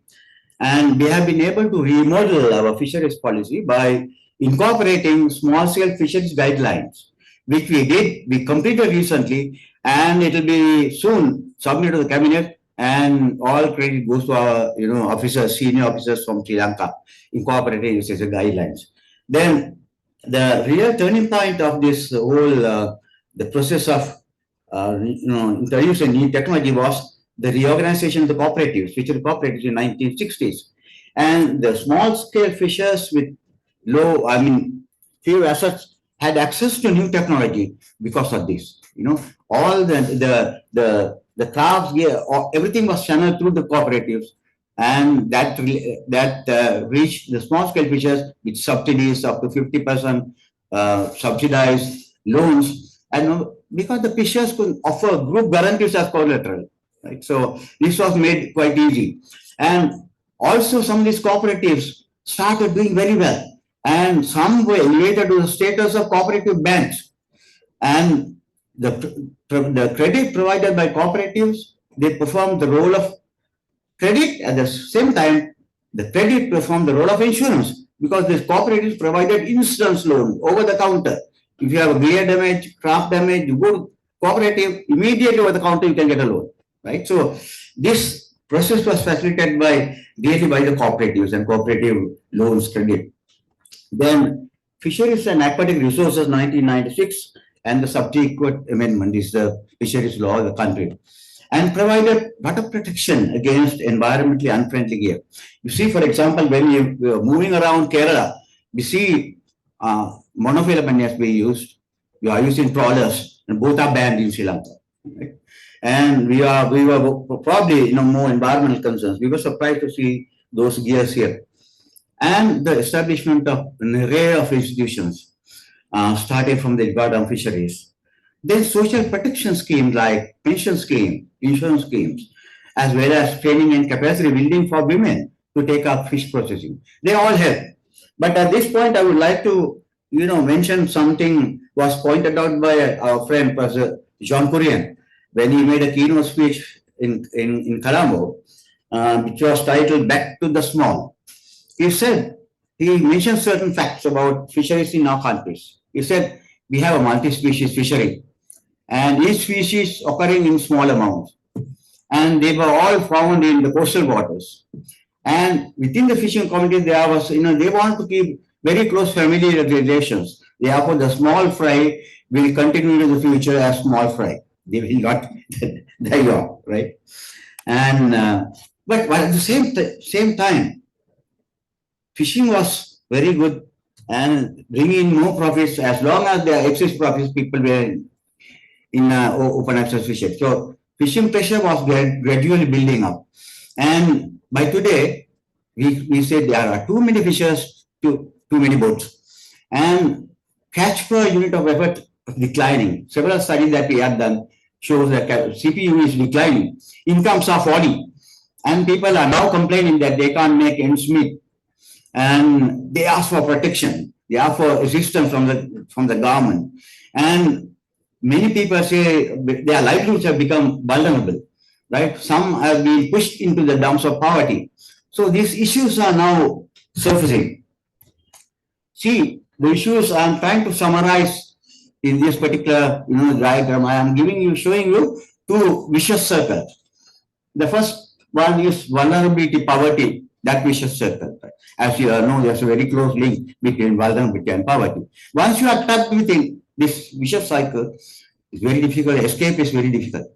One way of escape is to fall back on natural resources, use them more intensively, using destructive gear. So we learn some fast cash but in the process, you will destroy the ecosystem and you become more vulnerable. Right? So these are, you have all these huge array of issues which we will have to address in the future. And what is the future? What are we going in the future? I mean, so many things to do in the future. You can't summarize everything here. But I will point out only three things. One is the system. Do we understand the system? Our knowledge of life below water is very good. We are very strong. And see the number of social scientists here, very few. We went to CMFRI, and all are, they are working with things below water. And what do you know about, life above water? Who are these people? Who are this? For many scientists, fishers are those who catch fish, sell them, and earn income. But fishing is a way of life. They have their culture, they have their beliefs, they have their values, they have their legal system, they have their own aspirations. So science, what science produces, you just make recommendations and say, hey, this one the fishers will have to adopt. It will not happen because decisions made by the human system, they are all social construct. You take a decision on a particular thing if they are in line with your culture, your values, your beliefs, your legal system. So there are so many issues. Therefore, we have to study the system, especially study the human system. We have done very little work in Sri Lanka. I don't know about India, but we have done very, very little. We don't know what poverty levels, so many things, culture and everything. And it's not economics, not this the golden scale model. I just want to show that with increase in effort, your profits are falling, right? And people will reach, the open access to equilibrium here, right? You are moving towards this. And what does it mean? Your incomes are like that. You can't. So these people need to be protected. So the government is, pumping in cash. There are the social protection, various social protection schemes to keep these people there, to make their lives sustainable. But at the same time, management objective is to remove them because we have to bring down reduce the effort. So this is the dichotomy of management. On one hand, we have to keep the people there because our people, they are suffering. At the same time, we have to remove them. So there are things that you can do, but that we have to strike this balance.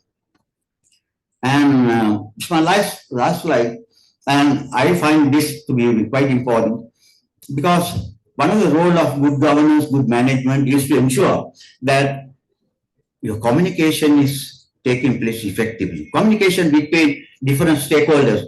For example, communication between the people on the ground and the researcher. That communication has to be effective. Secondly, knowledge translation. You generate something, the research generates something.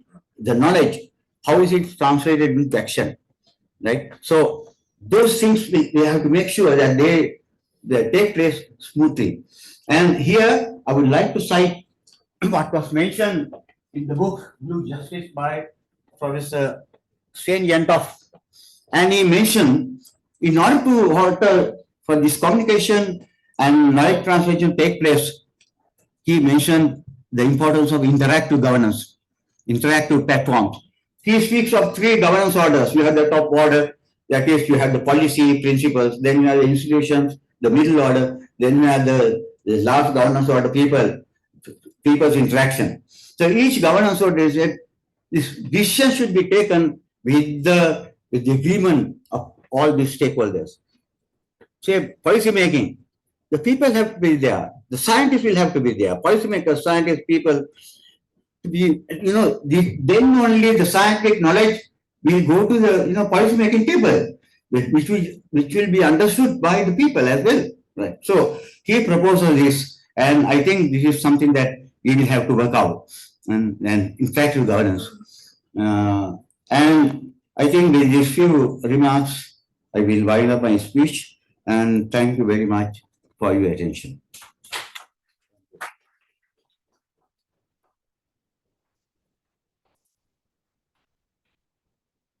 Thank you very much, Dr. Oscar, for highlighting the situation in Sri Lanka on the small scale fisheries. We will move on to the next presentation by Dr. George Naylor. Innovations in onboard fish handling and customers.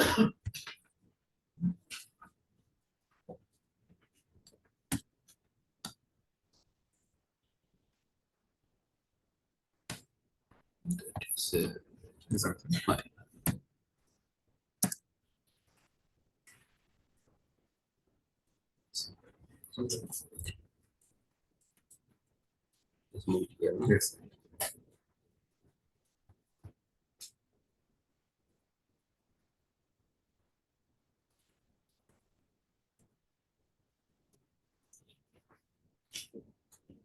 Good morning.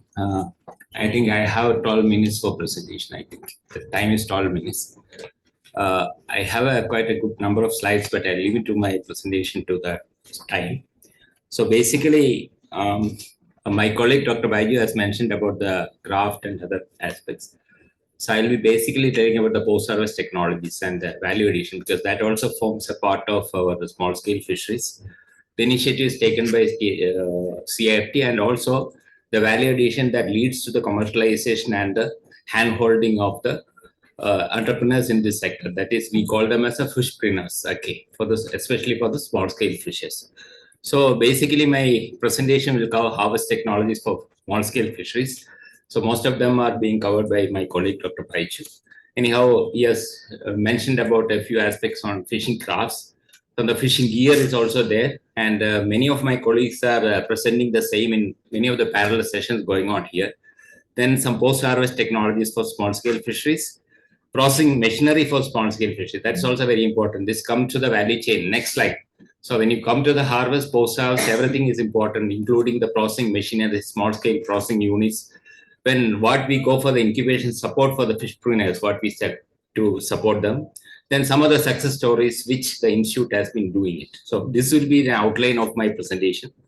So coming to the harvest technologies, I'm not going into detail what is written here. We are into developing the responsible trawl system, because in India, almost there is 35,000 odd trawlers are there. They form the mainstay of our capture fisheries. So we are developing a lot of responsible fishing trawl systems. And we are also developing off-bottom trawl systems, short body stream trawl. These are all the different types of gears we develop. We also develop the bycatch reduction devices. In fact, we have now optimized the turtle excluder devices and juvenile fish excluder swim shorting devices. All these are the bycatch reduction devices to ensure the sustainability of our fisheries, and which can be introduced into the trawl systems. Now, the government of India is also taking up it seriously, because to ensure the our sustainability of the catch. Okay, these are the initiatives which the CFT is taking. And also energy efficient fishing vessel. Already Dr. Baiju has mentioned about all these things. I'm not going into that detail. Solar powered fishing boat and also our vessel designs, and use of unconventional wood also in this fish sector, because we are using even wood-based canoes. We are developing unconventional wood, with like the coconut wood, rubber wood. We are using it for canoe building. So this also has been taken by CIFT. And onboard handling, coming to onboard handling, see, we are already designed the clean fishing deck for hygienic fish landing in the onboard, and also the fish store, what is being used in the vessel. You can see this is the FRP, the conventional fish store, which is not that much hygienically maintained and it's not proper. We developed the stainless steel insulated fish store also in our vessel also. It is designed by us. Then we have done some small interventions for small scale in the form of insulated fish bags. This is mainly for the vendors, like from the harvest up to when they carry the fish to the vending. So we can keep the fish in this insulated bags for almost 6 hours, because it comes in different shapes and dimensions with a 3-layer bag. Okay, it's a simple technology, but it ensures the quality of the fish at the vending level, at the retail vending level. Then coming to another intervention is kiosks, refrigerated mobile fish vending kiosks.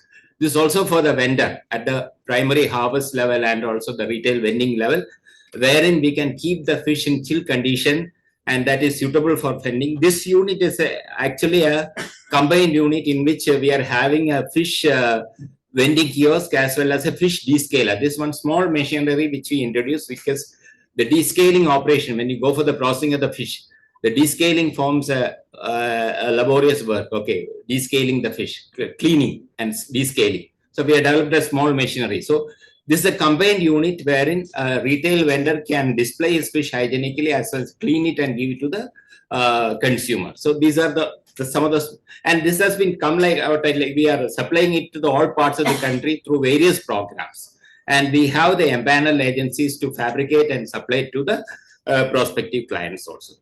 So coming to post-harvest technology, we come to the another area called the value addition.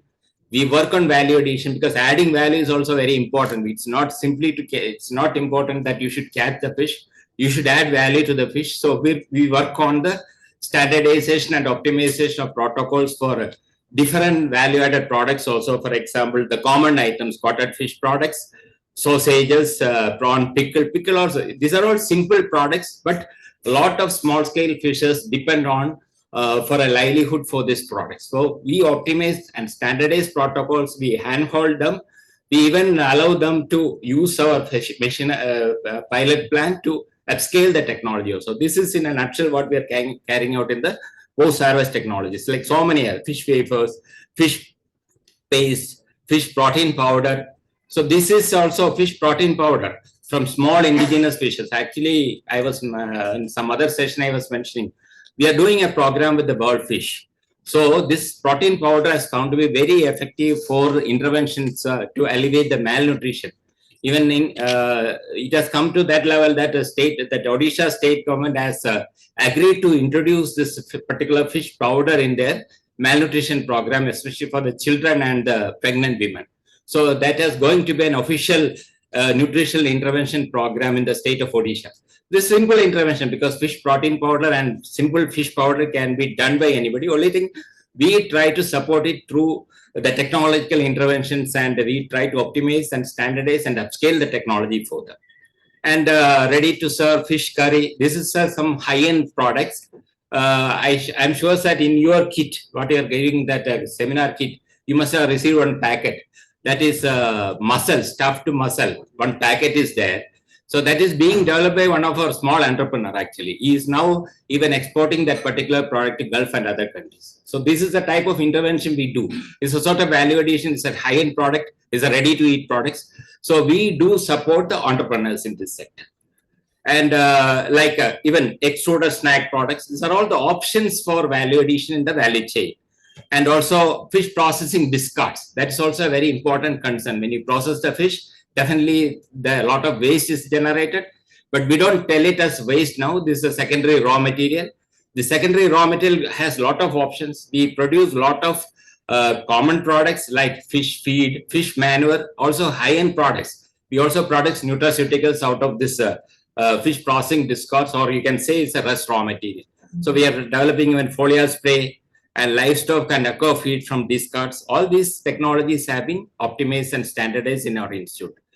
Then we come to the machineries. We have an array of solar fish dryers.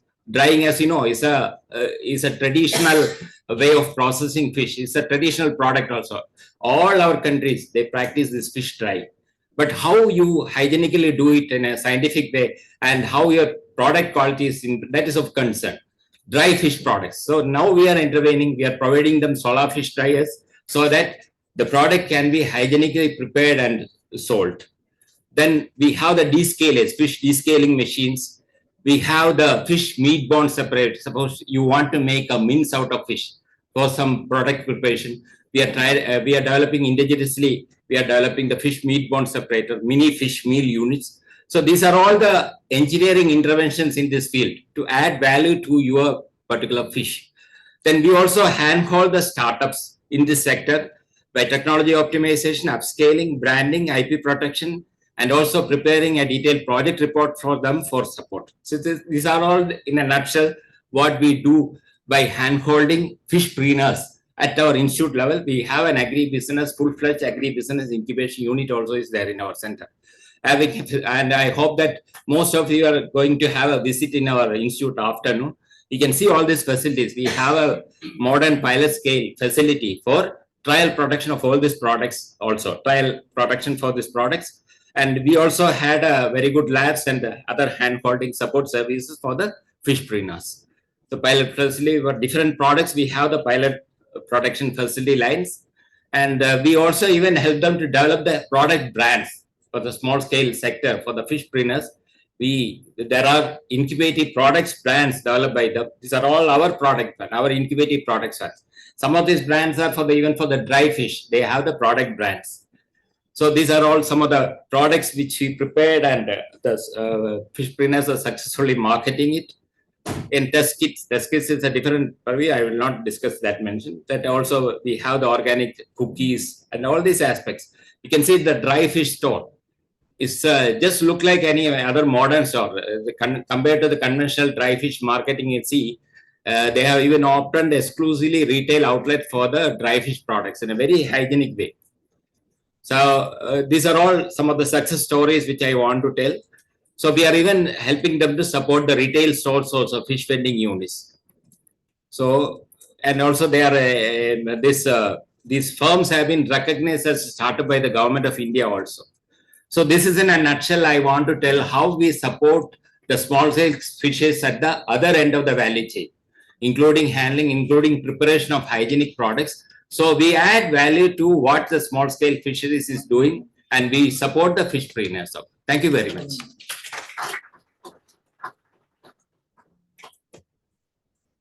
Yeah, thank you very much, Dr. Naiman. It's a very important component of the entire value chain, which is very relevant to small scale fisheries as well. It's very impressive your presentation on the varieties of products and the handhold which you are doing to improve these small scale fisheries. Maybe as Dr. Naiman was mentioning, some of you visit his institute, I think have a better idea of planning. It's really nice. Because I think the future for the small, not only small scale fisheries, but for the fisheries in general, is on value addition, improving the aging society. In that way, this is very relevant to small scale fisheries. So, we will move on to the next presentation by Dr. Shivam Bhagat on modernizing accessible for sustainability experiences from models.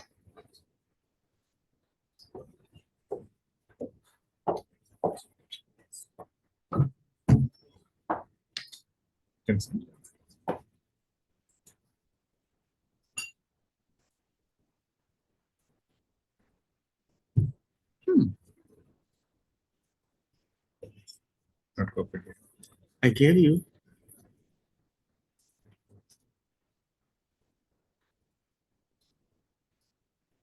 Good morning, sir. No, it's here or there. Here. Here.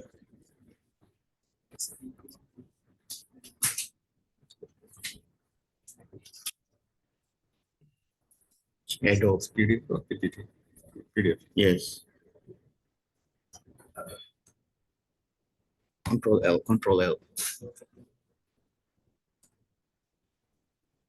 Let me share it.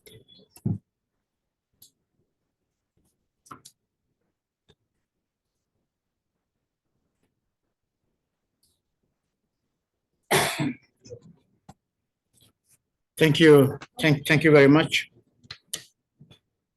Can you hear me? Yes.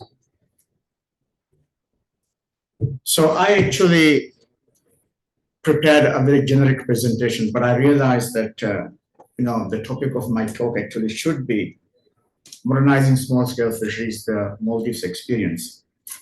So what I'm going to do is, before I actually show what I have prepared for the generic one, I'm going to kind of take you through the Maldives experience, the innovations that we went through to future-proof or future-proofing our fisheries. I myself, I'm at International Polyline Foundation, an NGO started in 2012. We have offices in London, Maldives, Netherlands, and South Africa, and I look after the Maldives office.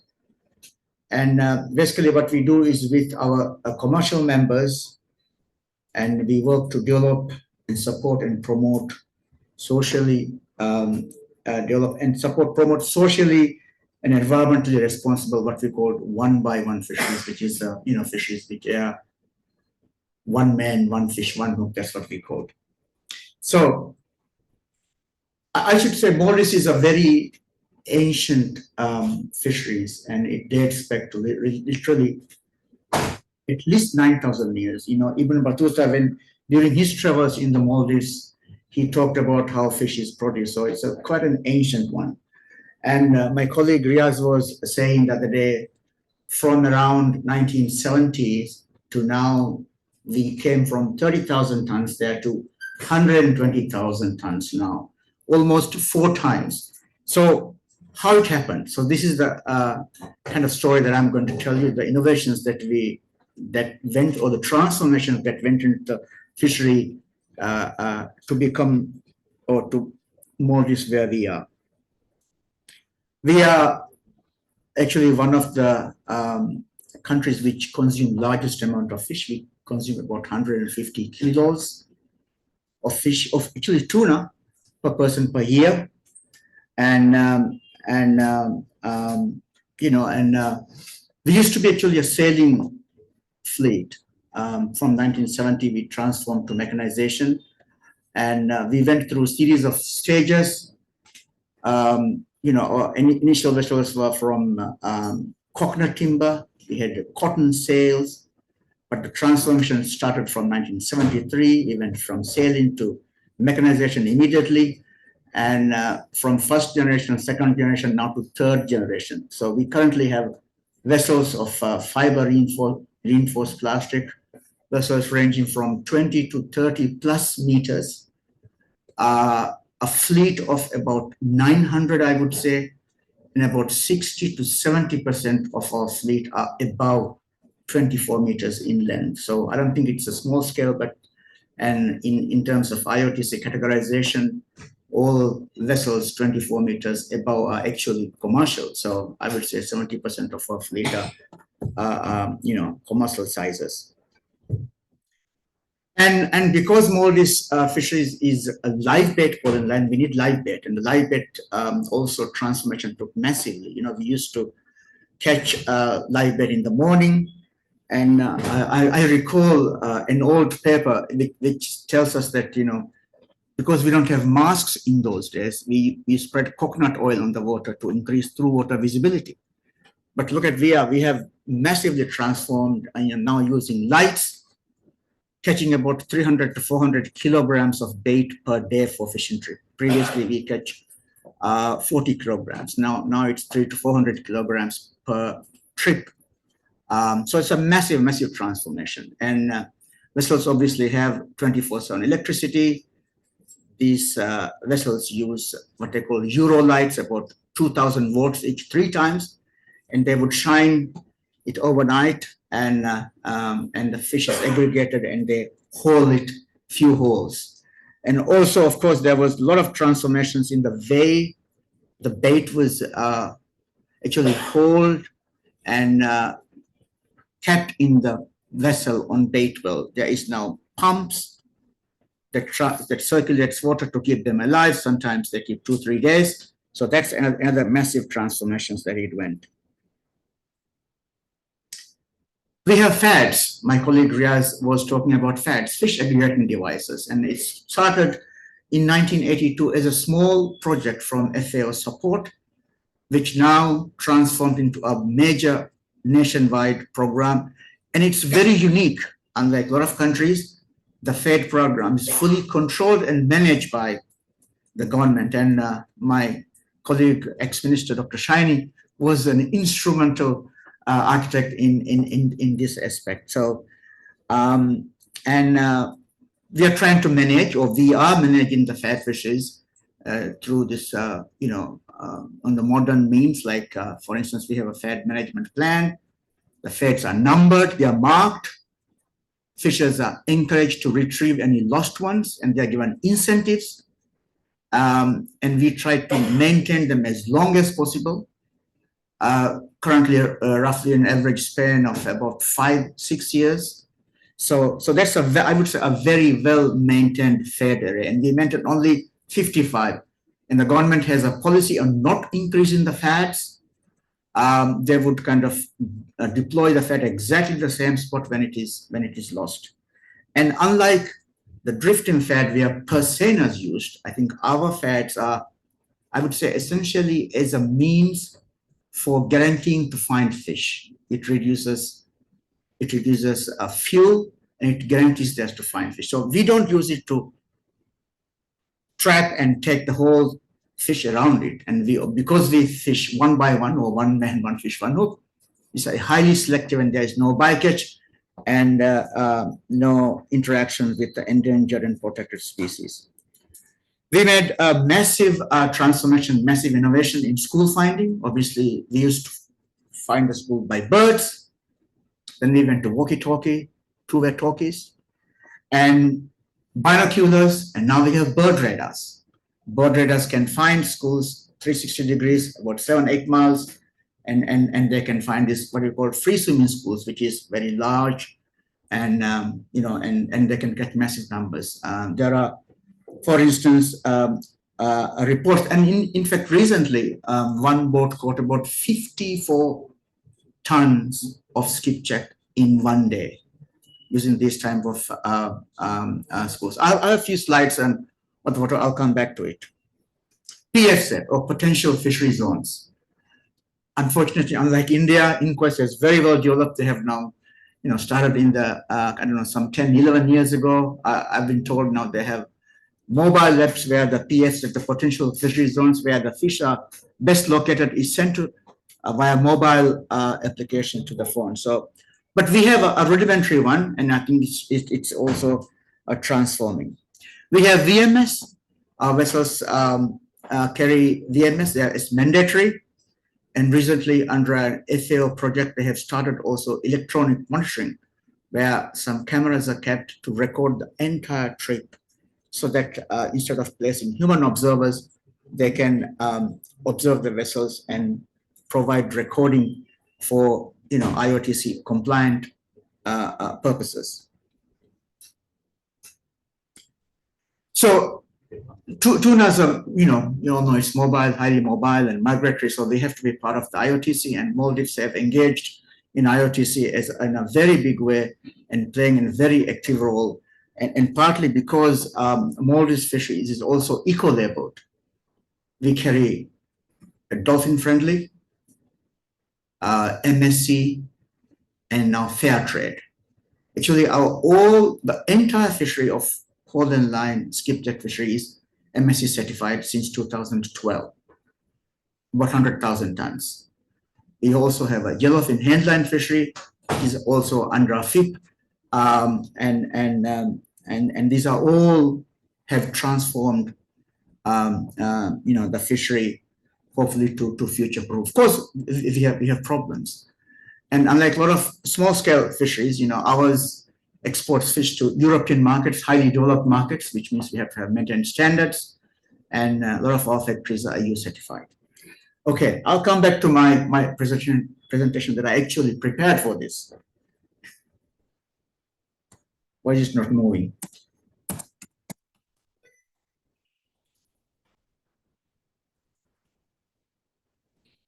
Okay.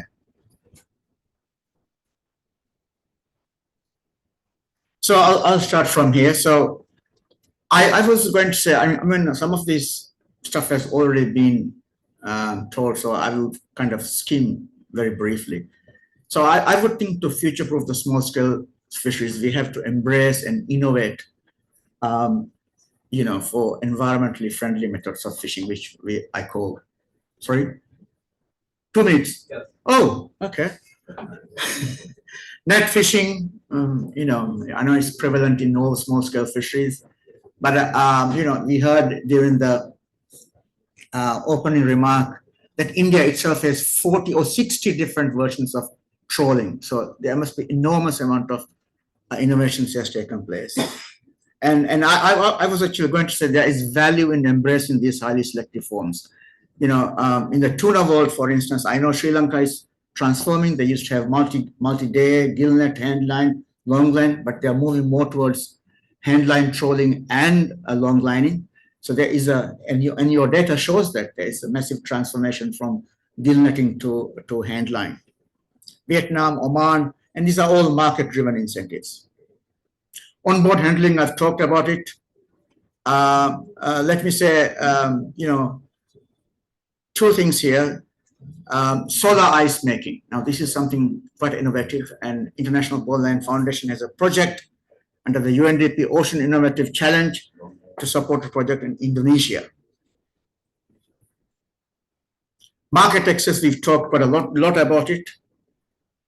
And, some of the examples that are, innovative solutions are like a sourcing transparency platform, something which we have, which is a way of evidencing our partners' products and their profiles so that, and connecting the source to the market so that the buyers could see how transparent their products are. Storage fish, this is an Ebolobi. There's a group in Africa which connects again, the fish products to the restaurants. And I know in India there's a Captain Fresh. I'm actually meeting one of their.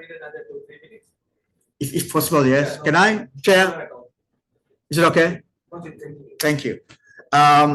There's a company called Captain Fresh, which is business to business platform leveraging technology, and this is I think growing all throughout small scale fisheries, embracing technology into their supply chain to evidence their consumers that the fisheries is traceable and fresh.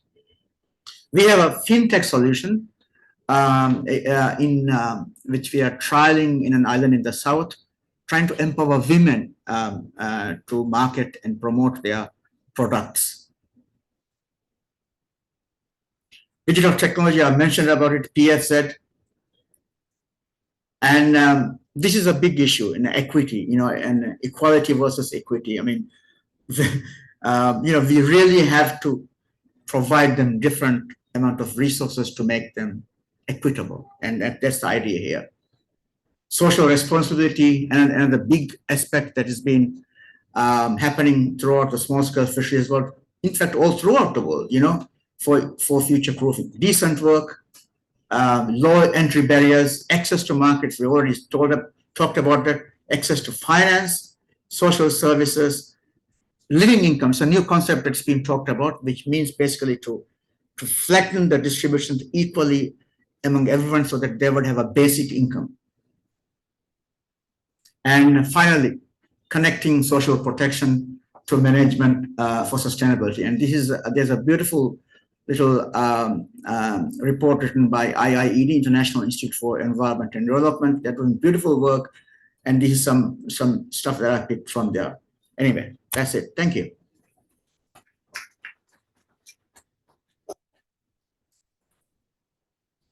Thank you very much, Dr. Sriram. I think for a very wonderful presentation. It was really, I think the approach in Maldives as well as the APNLF what taking is appears to be in the right direction for future-proofing the small-scale fisheries. I think you are also modernizing the fleet by having first generation, second, third, fourth generation of boats, and also the right principle and practices. That's what I would say. Like one man, one fish, one hook. There's a principle, and the other practices like fish finding, VMS, using the technologies also for as a future proofing. I think that is that everything is in place as far as Maldives is concerned. Thank you very much for the wonderful presentation. Sure. And then you, according to your presentation, there's a solar ice making. Correct. What about the project? Is it a success? And, yeah, I wouldn't say right now, but this is the second time that Indonesia is trialing this. So they had already one, but the second one is underway through IPNLF. I don't remember the exact location, but they are almost about to start building it. And it's about to produce about a ton of ice a day. And the footprint is not too large. So that's fantastic for small scale fisheries, having a photovoltaic cell to produce ice. Yeah, testing. Show the slide on the digital connect. This one? Yes, and could you tell something about that? How is it? Oh, so PFZ, I'm sure you know, INCOIS is doing that. Use of electronics in locating fish schools. Now, for instance, in Maldives, we have echo sounders for locating first bait. They are also using, fish finders for using finding live bait. But also they are trying echo sounders, for locating schools, because sometimes in the Maldives, when you throw live bait, the school may disappear suddenly. So you do not know which direction the school goes. But sonars actually help them to point the vessel and keep following the school, so to speak. Yeah. Electronic data capture. And again, this is a transformation or innovation that is happening all throughout the fisheries, electronic logbook, like we have in the Maldives, where fishermen just simply click, click, click. The track is always on, thanks to, again, the reach of the cell phones, up to 12 miles in the case of Maldives. I talked about electronic monitoring there. Thank you very much. We see Maldives as an excellent example for tuna business and marketing, and which can be emulated by all our countries. And congratulations on that. Thank you very much for enlightening us. Yeah. No, I mean, don't forget, India already has exactly same fishery in Minikoi. I know they produce 35,000 tons. I don't know now. Agati Kavarati has the same. So they have the same basis to transform exactly like the Maldives. Thank you. Mr. Sebastian. Sure. You prefer to answer now or the discussion? Actually, in the course of your presentation, you're telling currently you're using light fishing, wherein from correct 30 kg to 100 kg you are harvesting. Yeah. When we talk about future proofing and then sustainability, there are two things. Like one is like sustainability of the resources, and another is sustainability of the people skills. Like right. So resources, the live weight, which is so essential, 30 to 300 kg. Right. How sustainability is like about the resources. Second, on the cats, you said like you're using this bird radar and then almost 50 plus tons in the farm. Again, use of this technology and then how the resources will be sustainable. And then with respect to the scaling, what's the possibility like, because in volume fishing, this one by one fishing, particularly the skill is so important. Like, how far the youth are interested, and then what is the strategy to retain the youth, attract them to be in the sector? Those are very important questions. We need to unpack them. Yes. So first of all, live how bait. you can relate this technology to the region? Yeah. So first of all, live bait. Of course, live bait has got problems, and of course we are monitoring it. And so far, I would say the live bait utilization ratio, which is the amount of live bait required to catch a unit amount of skipjack, has remained the same. Of course, the effort creep or the efficiency has increased. I told you, they used to, spread coconut oil to increase through water visibility. The fins came, the masks came, the lights came, right? So the efficiency has increased. They now use diving as well to go for the epagonids, the ones that live slightly deeper. There's also waste. And one of the work that we do in IPNLF in the Maldives is to educate fishermen on live bait best practices. And Riaz, my colleague Riaz Johari, is a key person in that frontier. So holding, crowding, maintaining, and efficient utilization. So all this work going on. But there's a lot of work to do. But the idea is to make it efficient, less waste, improve reduce post-harvest mortality, reuse the bait. The second question was what? Bird radars. Well, I think that there is this wisdom that as the fisheries improves and modernizes, waste is reduced and the amount of that is catch, because you spend a lot of money to catch it, you want to add value. So probably you maintain the same volume of production, but you increase the value. That's why we understood that we need to tap the developed markets. That's why we understood why we should eco-label, fair trade, emission certification, engagement in RFMO, strong advocate for advocacy for regional management. So those are the kind of stuff that we. What was the third one? Sorry, Dr. Krishnan. Retaining youth. Oh, that's a big issue, and I think this is universal. You know, Japan, they have an issue. The way they dealt was to modernize using electronics, like autopilot, use less crew. I had the experience of going on a vessel in Okinawa. They had only 3 people, about 20 feet. But whereas in Maldives, we need 30 or 20 in large vessels. So to answer that question, that's an issue. That's an issue. As we improve socioeconomically, we tend to find the young ones are not too excited going there. So one of the kind of response from the industry is to modernize the fleet, to attract them. So for instance, in our vessels, we have 3 levels of decking on the spar structure. They are air conditioned. They have flat panel TVs. They have showers. They have now cooks. They serve breakfast, lunch, and dinner to attract youth.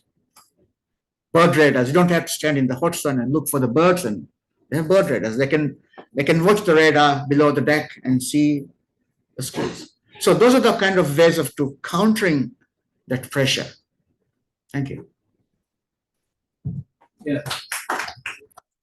Thanks, Shiva. I just wanted to raise a couple of queries about future-proofing fishery, which is entirely dependent on external market and based on external resources to build your boats, technology, all those things have to come from outside. So Absolutely. when you talk about future-proofing, in the context of present globalization, I understand how you see it, but if the globalization pattern changes tomorrow, suppose there is no market for the product as it is today, tomorrow, what could be the solution? And secondly, if the climate change also changes the profile of the communities, living space and the fishing space, and then how do you see, when you talk about future proofing, how do you see climate change impacts on archipelagic Yeah. No, and lastly, I think that the old model is it possible to think in terms of future proofing using your own resources? What is autochthonous to values, not external market technology and fiber reinforced plastic, but I think those are all transient. Because what was permanent for 9,000 year history is not fiber reinforced plastic. Of course not. So then, how do you see the issue of future proofing? No. I mean, let me take you this point. So in the 1970s, we used to export to gold in Sri Lanka, Maldive fish, umbalakada. Yeah. But 1974 oil crisis came. We found a solution. The government asked for Japanese, and immediately they start buying fresh fish, freeze it, and export to Thailand. Then we started canning and exporting to Europe. So the question is now, what are we doing if we don't have the access to developed market?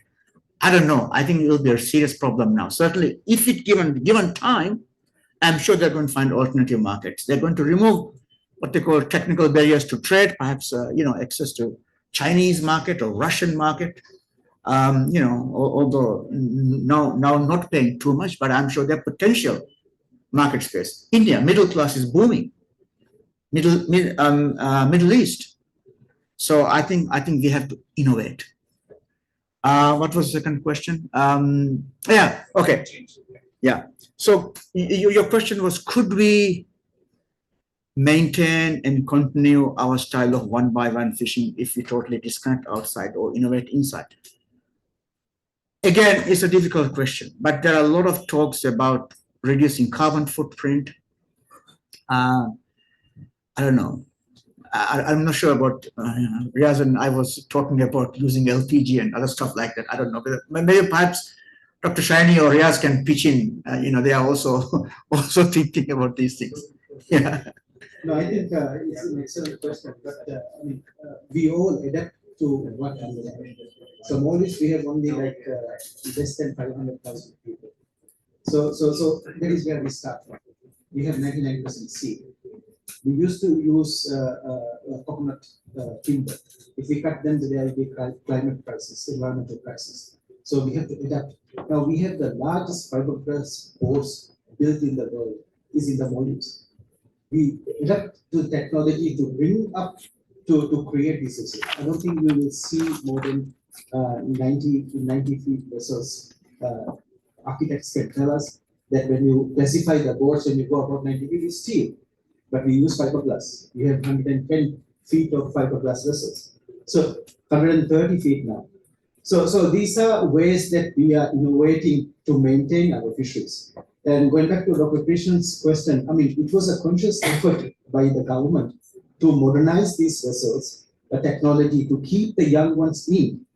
So Bird Brothers, the new generation coming out of school, they are technically motivated to be in these vessels. So we introduced Bird Brothers, we introduced sonars, we include dynamic stabilization, stability binoculars, so that these younger generation will come on board and stay on board. Like Dr. Shihan said, there are now Italian chefs on board vessels, cooking 3 times a day, 3 meals.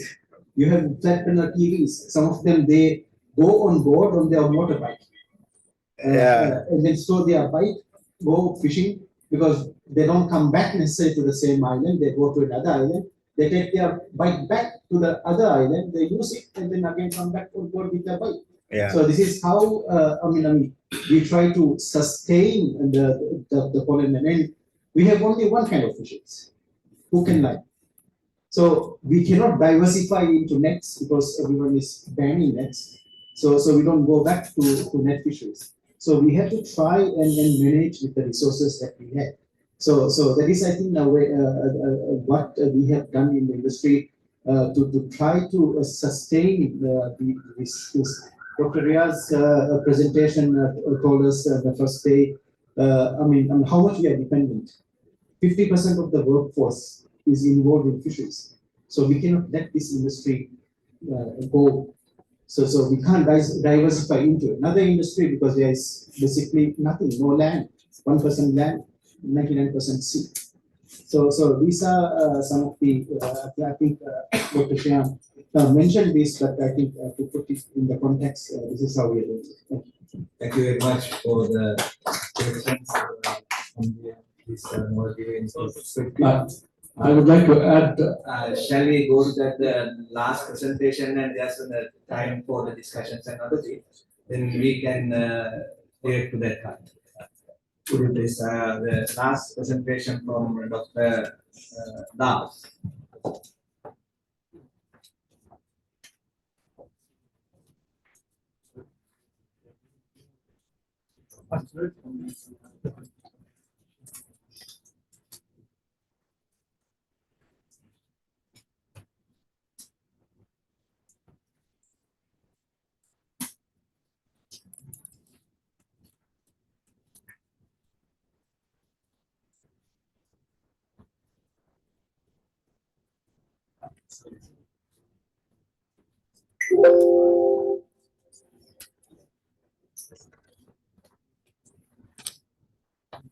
I think we have esteemed panelists and esteemed experts in the field. So looking into the larger discussions on the small scale fisheries in the marine sectors. So I'm briefing you what is happening in the inland sector. If you look into that totally traditional based, maybe we talk about the inland open waters like rivers, reservoirs, lakes, and wetlands, all the associated phenomena were linked to larger domain of the fishing that takes place for the artisanal fishermen, mostly the traditional, and you will see no extra, only that is out. If only out is happening, you may find some days the things will change totally. The sector, maybe we have other aspects, the fisheries that are not dominating in this gradually, maybe large number of small indigenous species that are dominating in the sector, and we have like your crafted gears. We do not require today, if you are taking the greening the environment or green energy systems that we are talking in that concept, we should see local, and I will give the few examples of the Indian rivers, in different river, the types of things, and one reservoir, because three tasks has been given to river, reservoirs, the systems, and what are the things are going. And I don't want to give much of this, all of you know the inland fisheries in India, maybe mostly if you see the socioeconomically backward, belonging to the traditional, I told, and small crafts, and mostly non-motorized modes and simple gears to harvest the fish, and fishers largely work to share the workers or operate individually, maybe. And I will give some examples of the hillside fishers lastly, and mostly the traditional knowledge based on fishing activities and the biodiversities. And if we'll see, usually comprised to fish and fisheries products, local and domestic market. And maybe 40% like your goes to they are the hidden harvest gone for the hidden hunger. So these are the things, and if we'll see, and I told the gamut of these things: reservoirs, riverines, wetland, reservoirs, and fisheries from canals and other resources. And these resources, I don't want to repeat all these things. And if we see, these are mostly, and these your maybe for levers, full country boats, coracles, and few motorized boats used for fishing. And coracles are traditionally maybe small improvements for the maybe one or two persons. Then craft is a wooden boats. Then if you see, plank with boats also are coming. And Kulna is a specifically beauty for the river Ganga for fishing of minnows in calm waters. So, and if you see, these are the, again, if you go to the river Tapti, so these are the 6 type of, if you see, the crafts found in river Tapti, starting from your wooden boats, dugout canoes, inflated tubes, raft on tubes, and catamarans, and thermocol platforms. So these are the things that you fill the whole Tapti river goes for this. And if a percentage distributions is mostly full inflated tubes for the fishing, other are things. So these are the systems. Again, if you see that river Kaveri, so it is rather is a primitive in nature, and flow and depth is highly controlled because of all the stretch at the construction of dams and barrages, except the monsoon regions. If you see, then if you see the bamboo made coracles, again large wooden fishing type of this. Again, if a river Ganga and or the river Krishna has not been observed here, many the boats are simpler types, and if you see, these are has been different landing centers we have surveyed and different stretches, and the types of boat has been categorized here. Again, if we come to the northeastern sector, the Brahmaputra, so it will be generally flat bottoms, popular shallow waters, so locally known as the Nauka and whale and dinghy, these types. No further things are with there. Again, the traditional pattern being appraised.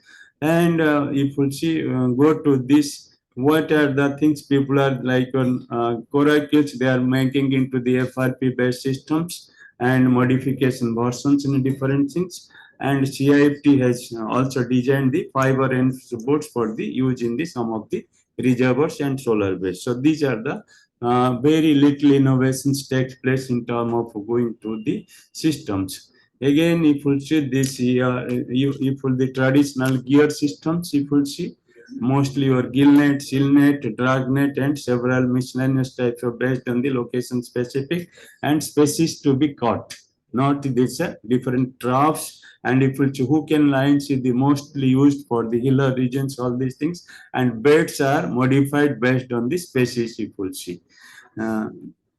Again, monofilament nets are here being used, and mesh size range from 20 millimeter to 310 millimeters. Floats either thermocols or expanded polystyrenes, even if because of people see we are talking of the economic empowerment, other things, all these things, social action, then what again you have to see what they are vulnerable. Again, how make them viable systems. In that systems we should see, and the innovations will be taken from the. Again, if you see the fishing methods in the river Ganga, because under National Mission of Clean Ganga, we have well studied this river in total. If you see, then these are the the categories. If you see, gill netting category 26 types. Then drives in net 2 types, falling gears 2 types, lip net 3 types, bag net 12 types. Then fishing traps 18 types, aerial fishing traps. So these are the drag diggers. So these are the things you will see across the Ganga, 2,525 kilometer stretches. And some of the places you will see, like if destructive fishing are being operated. And if you see, first is your fishing without gears, means the usual of hand pickings. We start all these things. Again, it's a gaffling and wounding devices are used here, carved metal rods to catch the crab, or multi-pronged bamboo spears or bamboo-made tongues to catch the mud crabs. The crab fishing mostly here, the multi-pronged metallic spears. These are the systems you will see, wounding device. And then line fishing here, most of the things you will see. Without hook, then hand line with poles, then line without pole, 7 hooks, multiple hook systems, multiple set lines also, pole and lines. So these are the systems you will see. Again, fishing with fishing traps, most of the things you will see, traps are used, and these are the different types of traps that are used. You will see a lot of traps modified from the locally to augment the small scale fisheries in the country. Then aerial traps also is here. Again, these are the variety of gill net in the different seasons based on the different fish to caught, small indigenous fish, larger catfish, carps, and they have modified. And these are also in the different people state in the different local names, the traps. Then drive in gears here, if you see Chiloan or Kudiani jals and Kappa jals. So these are the things when this is common, your cast net is this. And again, your lip net different types. Then drag nets you will see they are used for the different aspects. Again, and if you see also bag net in different varieties in the different riverine systems, it's the netting from Guri Jal to Thela Jal or Chikuni Jal, so many different portions by the local names you will find for this is the things. Again, some of the bag net more, so different varieties. They operate in also small boat also. Again, if you see in the Kaveri rivers, you can find in the different times, if you see time of operations also, they modified there in the whether daytime, night times, or monsoon in the night times or other times, so different types. And this is the value cost of materials in the gears and number of fishing involved, means 1 man or 2 men mostly they are involved, and cage is you vary from maybe from 0.5 kg to 20 kg. If that is the things, and most of the fish, different diversified species from catfish to IMC, they go for the different types of cages here. Again, this is also in other stations also you will find these are the also cage and different fish species they got. Again, if you go to the river Tapti, so it is exhibited 10 fishing gears you could see. That is also same your gill net, cast net, Mahajal or mosquito net also, push net, scope net, and hook and line. So these are the Tapti river, and mostly gill nets are in operation in these Tapti river systems. Again, if you see, these are the categorized, if you see, and how it looks, the structurally, this is the thing. Again, if you go to the reservoir, this is mostly in the river systems. If you go to the reservoirs, if you see, these are the common mostly gill nets in the system they are used. Again, if you go to the gill nets of the major large river, Tungabhadra or Bhavanisagar met to large Hirakoti, and if you find these are the twine size berries, and mostly they go for the carps and catfishes, but some of the drag nets are mostly used for small juveniles to catch. So these are the patterns if you see, and some few cases now motorization will be taking place when we are going for the PPP partnerships. And these are the some of the things in the, and if you see different sizes, mesh size if you see varies from 20 or 10 to 100 millimeters, and if you see the durability also 3 to 4 years of that. This is the thing, and monofilament mostly, and they are mostly and go for the things. And people are also, some is like fish FAD, fish aggregating devices may be used here for catching the traditional ways of IT catch for these type of things, and they are eco-friendly and highly efficient indigenous fish are aggregated, and you find the bulk catch of the catch and go to the, again cage as a feed aggregate. Today inland fisheries we go for the medium and large reservoir cage, and around when you go the feed based systems we found the cage surrounding the fish are there, so fishermen used to catch these other things. And what are the sustainability issues? If you see, comparing to the marine fisheries, less attention has been totally in the inland, because fisher sensor has not been also done in these cases. And if you put the research support in the fishing technology is lacking and on this aspect, and there are result not only suboptimal utilization of the production potential. If you see in the maybe we have the 100 kg and we are getting 32 kg. So these are the some of things. So Hilsa also in another aspect to be look into this in the Ganga Brahmaputra Meghna basins, and destructive practice as poisoning also things for the prawn fisheries. So these are the some of the sustainable issues. Thank you for the opportunity.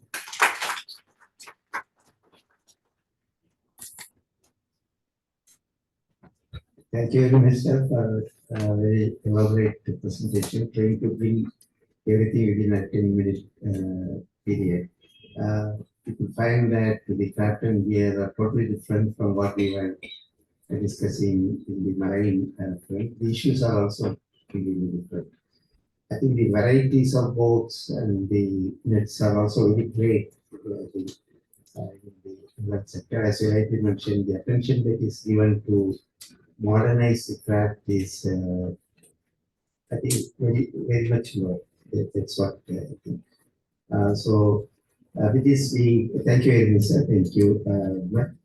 And with this, please. Is there any stocking programs for the reservoirs? Yeah. There is a stocking program is there. Initially, NFDB was funding for each state for the stocking program in the reservoir, and now the NFDB program is stopped, and later on, that each state is having stocking program, and we have developed like your pen culture technology in situ rearing systems.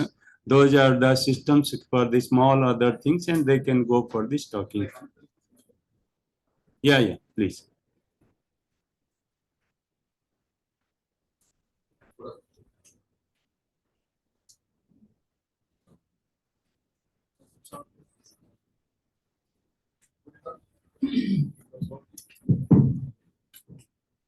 Good afternoon. This is Dr. Murthy, Senior Executive Director, NFDB. As you guys said, Government of India, we have a river ranching program from last 2 years. 22 states already applied for that. So the thing is, basically, we are asking them to collect the produce from the rivers, okay, which is native to particular rivers. Then they can breed it to their own government hatcheries. Then they can go up to 100 mm. They can restock it. So now 22 states already have taken, starting from Ganga, Brahmaputra, and southern states also. There are already some 4 or 5 states they stopped in 1 year. Assessment also we have done. There is some increase in catch also. So now Northeast also Arunachal Pradesh entered, Mizoram also entered. So now all 36 states, including Union Territories, everything is there. Government of India is ready to work with river ranching. So it's very simple. So the refreshment of native stocks and to achieve the nutrient security, we are working on that all the states. The government must be using the price and the stock. Yeah, right. Yeah. So they can collect the produce from the same river. They can breed it in their hatcheries and restock it. Yeah. So total, it's 100% funding from the government of India. Yeah. Dr. Das, that was a very interesting presentation. Thank you very much. I have one question in the context of future proofing. We talk a lot nowadays about plastic litter. We talk about that a lot in the marine environment, particularly in the form of ALBFG.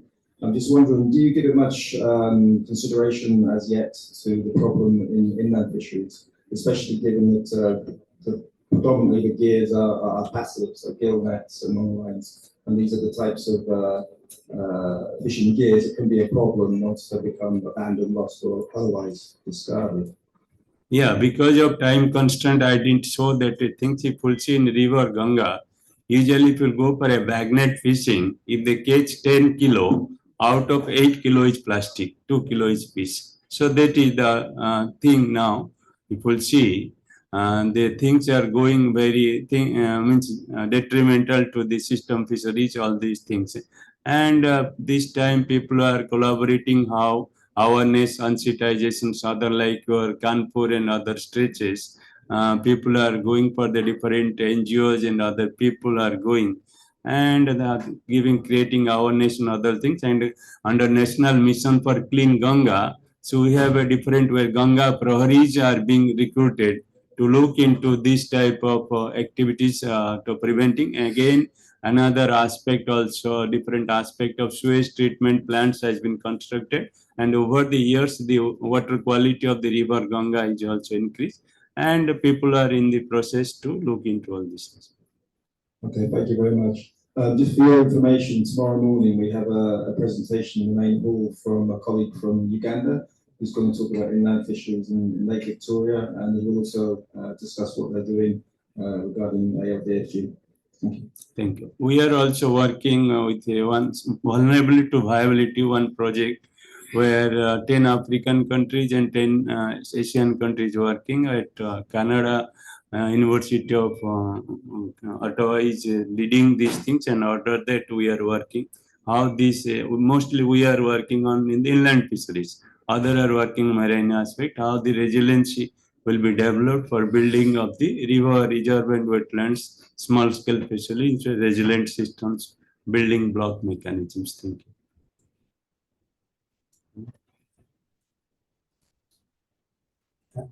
Thank you very much. That completes all the presentations. We have still about 10 minutes time, which we open for a discussion. If anybody wants to have a discussion at this topic, either to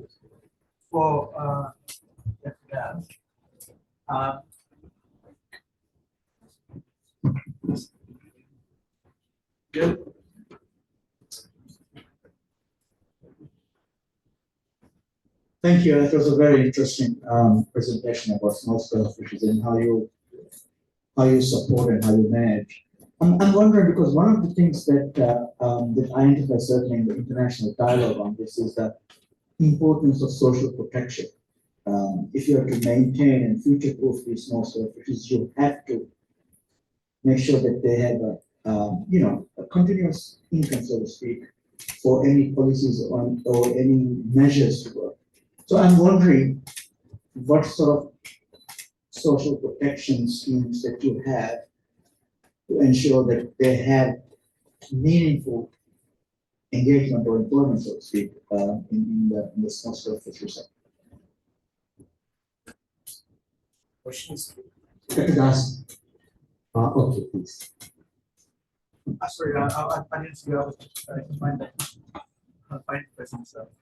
Yes, it will see Government of India, Ministry of Fisheries, the different schemes have come out, and all these schemes are driven to the state government on the subsidized system.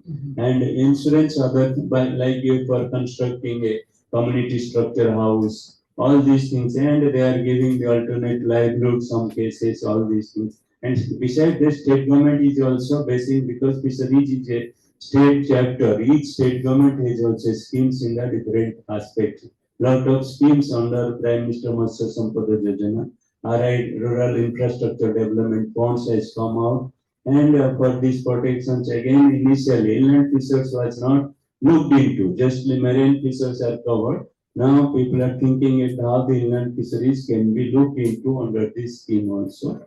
Then again you will see like stock enhancement program, because every year they have taken that at least 20% will be in production comes from this open water, because blue aquaculture is a certain stage of expansions, but this natural water bodies like reservoirs, rivers, wetlands that are pristine that can contribute, because we are harvesting much below the potential. If we increase 10 kilo per year for next 5 years, I can give a small example. We have a large reservoir where we have your production total is 32 kg per hectare now. We can go up to 100 kg. Even if we could increase 10 kg per year, so now enormous you could say account this is medium and all these things is there.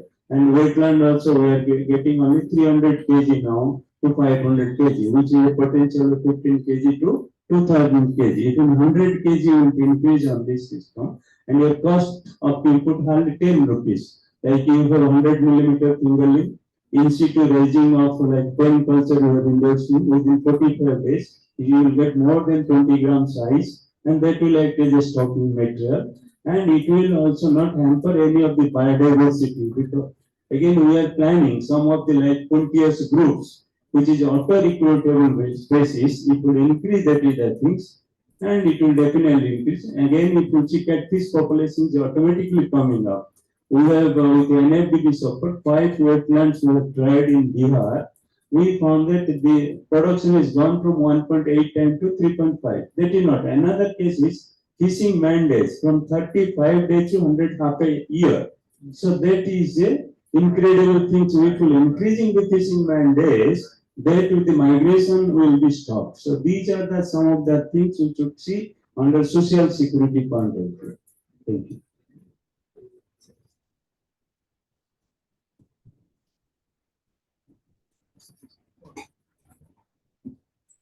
This is a question to Dr. Shihan. Actually, he was fantastically, he was from his presentation. Actually, I want to know, curious to know that you are following FAD.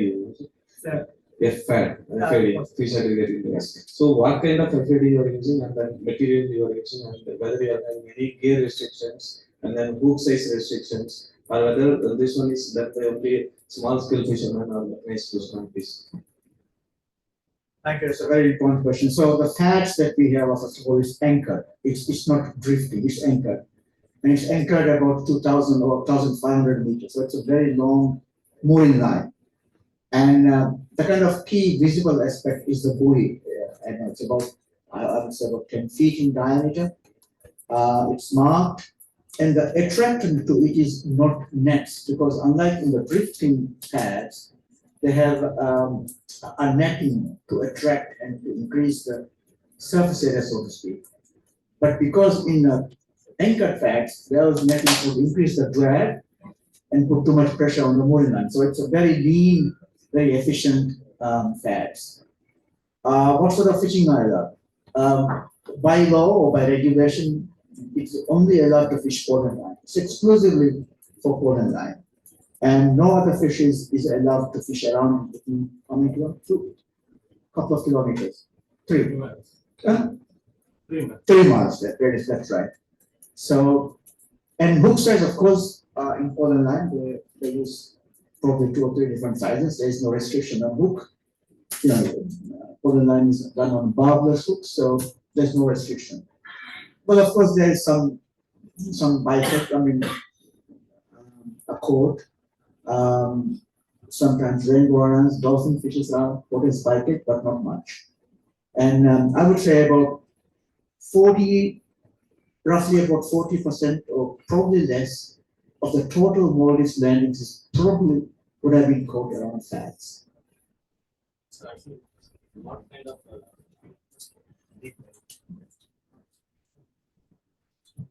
Yeah, thank you. I just want to go back to the question on social protection, which you raised, which is very important. I think it leads to what Oscar also mentioned about life above water. So social protection is very important, and I think we are just now completing a study with FAO, 25 small island developing states around the world. So that's data collection is over. And it's a very fascinating kind of mosaic of social protection programs across the world. And when it comes to India, I think we have a kind of dual structure. We have a university program and we have a sectoral program.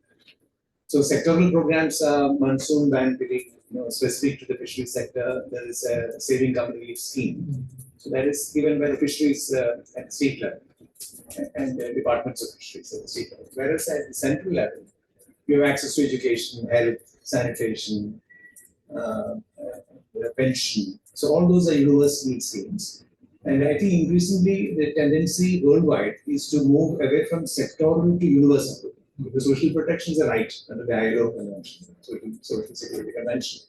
So therefore, trying to see that even sectoral type of assistance can be, in the course of time, moved to universal protection for specific kind of vulnerabilities of communities. And then in this context, I think if you look at the assessment report, global assessment report, the UN United Nations Climate Change Convention, there is a very important chapter on parametric insurance. In fact, it's emerging as a very important insurance worldwide.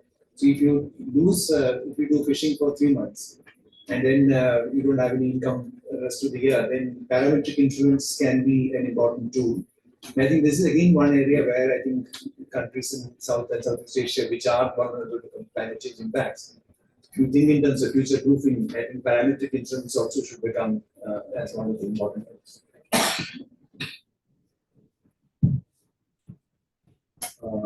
Just to add on, like BOVP had an opportunity to undertake a study, country-specific study on the existing insurance systems and what are the needs, and then what kind of regional network is required, a regional risk fund that is required, all that is there. So I would like not to take the time here, and you can see the policy briefs placed there, and then the knowledge data distribution is for separately for India, Sri Lanka, Maldives, Bangladesh, specific information to be taken with respect to parametric insurance. The details are already being worked out. So I have a couple of questions here, Chairman. So we had a presentation from Professor Oscar. Like you did a kind of an international conference on similar focus with the SSF. What is the key recommendation that you will say, like what we should be doing to bring in technology and then retain, based on the earlier discussions in that, for future-proofing small-scale fisheries, is a couple of points. And similarly, later a point from Dr. Daniel, like you mentioned, the fishing gears should be having some bright, it should be made in bright colors, so that the dolphin and other fishes, they are not caught. Like, so will they not hamper the regular fishes that are required to be caught? That also will they not be kind of lost in that process?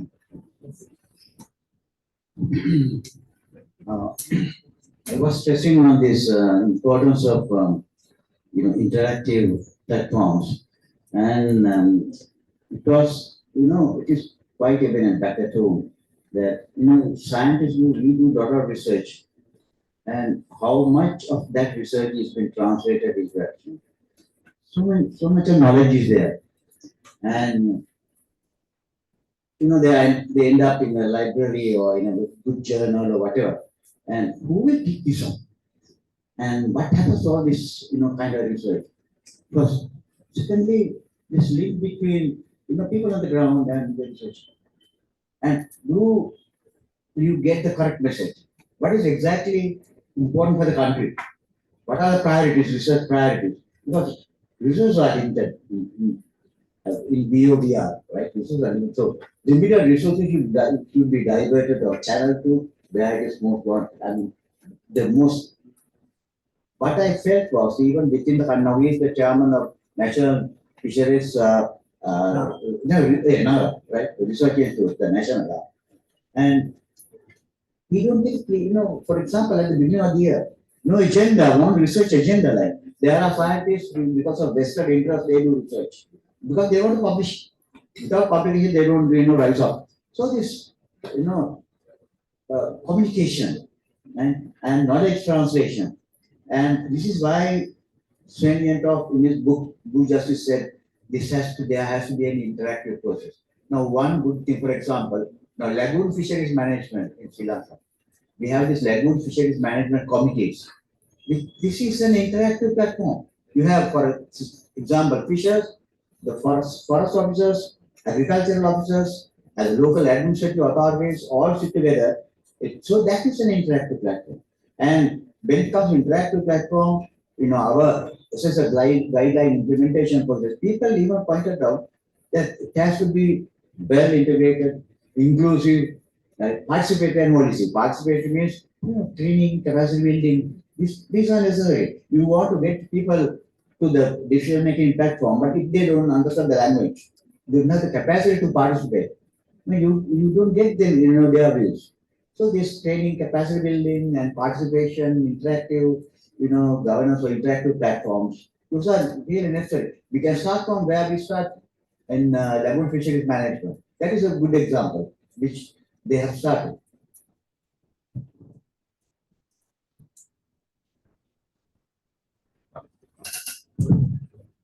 I think following what Oscar was saying, I think the message I'm taking from you is that if you really want to future-proof small-scale fisheries, you really have to implement the small-scale fisheries guidelines because you are mainstreaming it into your national policy. It has all these different facets, elements covered. So it can be a major step to take us forward in future-proofing small-scale fisheries if we effectively implement these guidelines at all levels.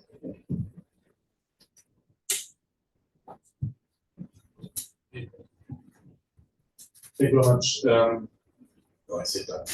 Sorry. I would like to comment to a few of the topics. The first one was Dr. Krishnan saying we have to be careful that our inventions do not hamper the fishery, so it should still fish. That's what you said, and of course this is true. But it's always a compromise.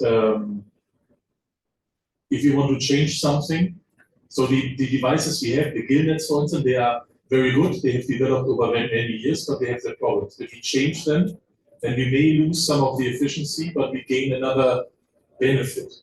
And of course, if the loose is too much, then it's not wrong. But it is also, I would say, it will in very few cases happen that a new development or alternative thing is only getting better in terms of catch efficiency. Sometimes it goes also down a bit.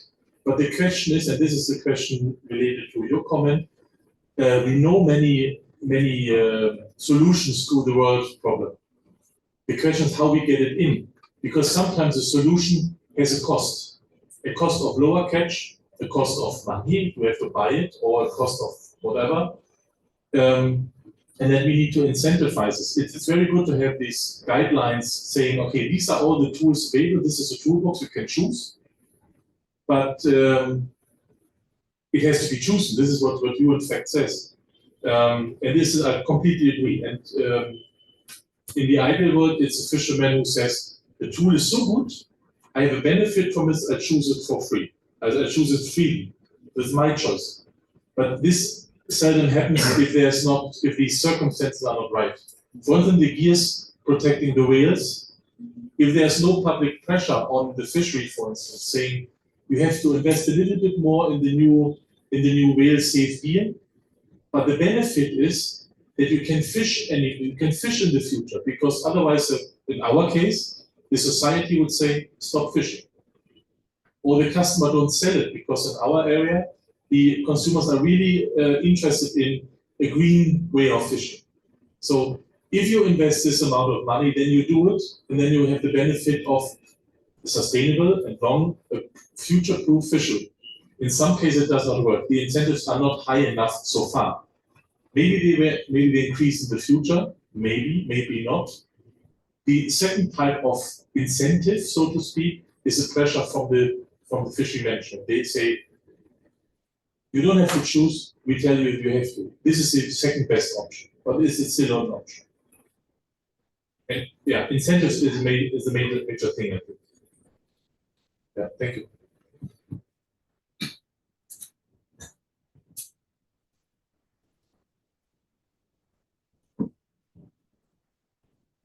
Yeah, I think it's an important point you're raising. The thing is that we need very clear policy directions and very coherent legislation. And if these two are absent, whatever technical measures we can think of will stumble on the way. So, but we need clear guidelines coming from above, which are recognized by the community and the fishers, because they should also accept this as important measures. So that interactive governance that I think Oscar mentioned is very important to arrive at very clear policies and legislation. And then, of course, you're right. I mean, there are multi-stakeholders. You talk about blue economy. You don't only talk about fishing now. There are so many uses of the ocean space, and we are the first users. But other users are taking over, especially when fishing is taking the backseat. You know, people are reducing the number. So many countries is happening. So therefore, I think the policy direction and the legal clarity is very important. And that I think will be interesting if the government leading the fisheries in this region are able to come forward and see what are the elements of small-scale fisheries we need to protect and provide the legal space and the policy space. Yeah.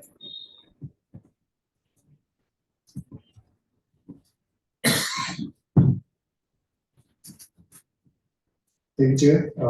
Like Daniel put in his first slide, that a person who knows hammer will only look for the nails. So I will just talk about the component which has not been addressed yet, but it is a very crucial one.